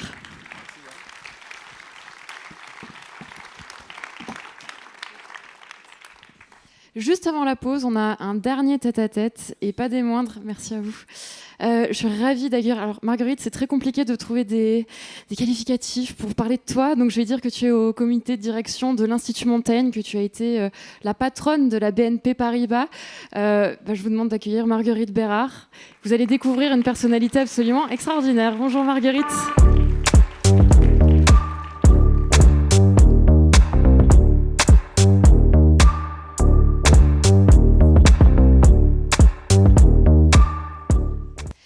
Alors Marguerite, l'objectif c'est qu'on prenne un petit peu de hauteur par rapport à tout ce qu'on s'est dit depuis tout à l'heure. On a besoin d'éléments d'un petit peu plus de contexte. On dit, en tout cas c'est quelque chose qu'on entend beaucoup, qu'il est très compliqué de mesurer objectivement l'apport de la tech dans l'économie. Est-ce que toi tu partages ce point de vue ou pas ? Alors, bonjour à tous. Si vous me permettez, on fait 2 secondes d'économie, mais ça va être rapide. Vous connaissez sûrement le modèle de croissance de Robert Solow, vous savez, le prix Nobel d'économie qui est mort l'année dernière. C'est un modèle de croissance très simple qui repose sur la disponibilité de facteurs de production, capital, travail, et puis sur la productivité de celui-ci. Alors, en ce moment, les valorisations absolument stratosphériques de ceux qu'on appelle les Magnificent Seven, on en avait un juste là, s'expliquent par les espérances de gains de productivité de ces entreprises qui sont d'ailleurs toutes américaines et en particulier liées à la Gen AI. Quand on regarde la croissance mondiale aujourd'hui, alors vous savez qu'elle est là en ce moment péniblement à 2,6%. Je parle de la croissance mondiale, ce serait formidable pour la France, mais là on est croissance mondiale 2,6%. On attend à peu près la même chose les 2 prochaines années et donc on est quand même très loin des niveaux de croissance mondiaux qui prévalaient avant la pandémie, puisque la décennie qui précédait le Covid, on tournait autour de 3,1% dans le monde. Alors, il y a plein de facteurs qui peuvent expliquer ça. La pandémie, évidemment, qui a beaucoup désorganisé les chaînes de production, d'approvisionnement. La géopolitique et ces secousses qui font qu'on est dans un monde beaucoup plus fragmenté, on est loin de la mondialisation heureuse. Mais il y a aussi une question qui est, est-ce que finalement l'innovation apporte de la productivité ? Et je reviens à Solow un instant, vous connaissez aussi son paradoxe, c'était il y a 35 ans, il écrivait « Bon, les ordinateurs sont partout, sauf dans les statistiques de la croissance. On les voit partout, sauf dans les statistiques de la croissance. » Et certains, aujourd'hui, se disent « Mais finalement, est-ce qu'avec la Gen AI, on est sur une innovation qui va apporter de la productivité ? Est-ce qu'on est sur quelque chose qui peut faire peut-être pchit, comme on a eu à un moment donné le hype de l'imprimante 3D, du métaverse, de la blockchain. Enfin, qu'est-ce qui va se passer ? Alors, je vous rassure, ça n'est pas mon sentiment à moi, mais c'est un peu les questions qui se posent en ce moment. Et quand on y rajoute la thématique de l'impact, ça complexifie encore plus, non, la mesure ? Comment on arrive justement à le quantifier ? Alors, ce qu'il faudrait peut-être, avant d'arriver... Je pense que la Gen AI et plus généralement la tech peut jouer un rôle capital pour répondre à nos grands défis du moment. Je pense à, par exemple, la démographie qui décline dans les pays occidentaux, le vieillissement de la population, ça peut être une réponse formidable, quelque part pour partie se substituer à nous. Je pense au champ de la santé. C'est aussi bien sur la prévention, sur la capacité de diagnostic, sur la capacité à opérer. On est aujourd'hui mieux opéré par un robot que par un humain. Sur la transition énergétique, mais on a quand même quelques sujets à craquer avant d'arriver là. Et c'était peut-être un peu là-dessus que je pense que ça vaut la peine de réfléchir un instant. C'est finalement pourquoi est-ce qu'on ne voit pas maintenant, les gains, ou en tout cas pas encore, et je pense que tout est dans le mot encore, les gains de productivité qu'on attendrait de l'innovation et plus récemment de la GenAI. Moi, je vois plusieurs explications, j'en ai 6, mais je vais essayer de les passer rapides et tu m'interromps si voilà. La première, on l'a un petit peu évoquée dans la table ronde, il y a une question de rythme d'adoption. Alors, on l'a dit, hein, par exemple, le nombre d'utilisateurs de ChatGPT, c'est 10 millions de plus chaque semaine. Donc, c'est un rythme d'adoption qui peut paraître extraordinairement rapide au regard de l'adoption d'autres innovations par le passé, beaucoup plus rapide qu'avant. Néanmoins, quand on regarde les entreprises aujourd'hui, elles multiplient, notamment les grandes entreprises, on l'a dit, il y a du fear of missing out, tout ça, elles multiplient les use cases, pas beaucoup à l'échelle. J'ai envie de dire, il y a presque trop de cas d'usage, plein de tests, etc. Des transformations en profondeur, on n'y est pas encore complètement. Deuxième raison, deuxième explication, parfois, en fait, les gains de productivité sont diffus et, je dirais même plus, ils ne sont pas toujours bien utilisés et ils sont gaspillés. Je vais vous prendre un exemple qui peut-être vous parlera. Teams. Quand Teams est arrivé, on s'est dit c'est formidable, on va être tous super productifs, on sera à l'heure, on a économisé les temps de déplacement, on voit tout le monde, c'est formidable. Et puis, dans les entreprises, on a découvert aussi des agendas qui se noircissaient de réunions plus ou moins utiles. Comme on n'était plus limité par le nombre de chaises dans la salle de réunion, il y avait un monde dingue, parce que là aussi, le fear of missing out, on se dit, des fois qu'ils diraient un truc intéressant, ce serait quand même dommage de ne pas y être, puis les gens font autre chose en même temps. Et donc, je ne suis pas persuadée aujourd'hui que l'usage de Teams, parce qu'on n'a pas forcément tiré tout le potentiel, soit synonyme aujourd'hui, de la manière dont on le pratique, de productivité. Donc, ça me conduit un petit peu à distinguer des gains de productivité que je qualifierais de bruts et puis des gains de productivité nets. Voilà. Et ça, c'est un sujet qu'on a. Troisième raison, c'est une question d'organisation. C'est-à-dire, adopter la tech, c'est formidable, mais ensuite, il faut avoir le courage de changer l'organisation et la manière de produire d'une entreprise. Il y a beaucoup d'entreprises qui ont encore des organisations qui sont très tayloriennes, avec des tâches qui sont très segmentées. Je vais vous prendre un exemple issu du monde bancaire. La production d'un crédit immobilier, elle se fait, par exemple, dans un back-office aujourd'hui. Les documents des clients sont réunis, etc. Bon. Et en fait, aujourd'hui, avec ce qu'on appelle l'Intelligent Document Processing, qui vous permet d'analyser tous les documents que vous envoie le client de manière contextualisée, de monter en fait le dossier du crédit, de contrôler les informations d'une manière beaucoup plus efficace au sens plus vite, moins d'erreurs. Vous faites je sais pas, plus de 112 pages minutes et avec un taux de complétude supérieur à 90%, c'est pas exactement ce qui se passe voilà, pour un humain, parce que c'est des tâches qui sont pas en fait qui peuvent être fastidieuses. Eh ben, cette technologie, elle permettrait de monter les dossiers de crédit non plus dans des back-office, mais en fait de les remettre dans les front-office, c'est-à-dire au service des conseillers bancaires, dans les agences, les call centers, etc., en leur donnant plus d'autonomie. Mais c'est un vrai changement d'organisation. Vous avez des collègues qui aussi s'inquiètent parce qu'il y a des habitudes, des choses qui sont très ancrées. Du coup, on se demande, mais est-ce que mon job va disparaître? S'il disparaît, est-ce que j'en retrouve un autre, etc. Donc, c'est au-delà de l'adoption d'une technologie, accepter de changer une organisation pour tirer le plein parti d'une technologie donnée, c'est quelque chose qui demande beaucoup de détermination, de conviction et puis de courage.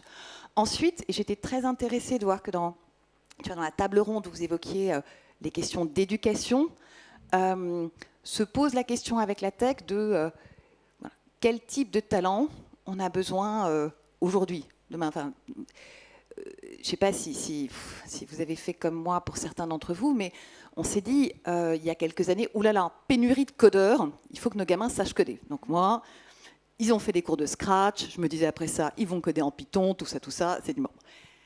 GenAI aujourd'hui, on se dit finalement, on va pouvoir, la pénurie de codeurs, peut-être pas, on va pouvoir coder en langage naturel, et donc on se disait, en tout cas, on n'aura pas la pénurie qu'on imaginait avoir dans les entreprises. Et donc, ça nous renvoie de façon un peu vertigineuse la question de mais on a besoin de quel type de compétences. Alors, je dirais, c'est bon pour moi presque ce que j'appelle la revanche de l'honnête homme ou de l'honnête femme, c'est-à-dire quel type d'éducation on a besoin.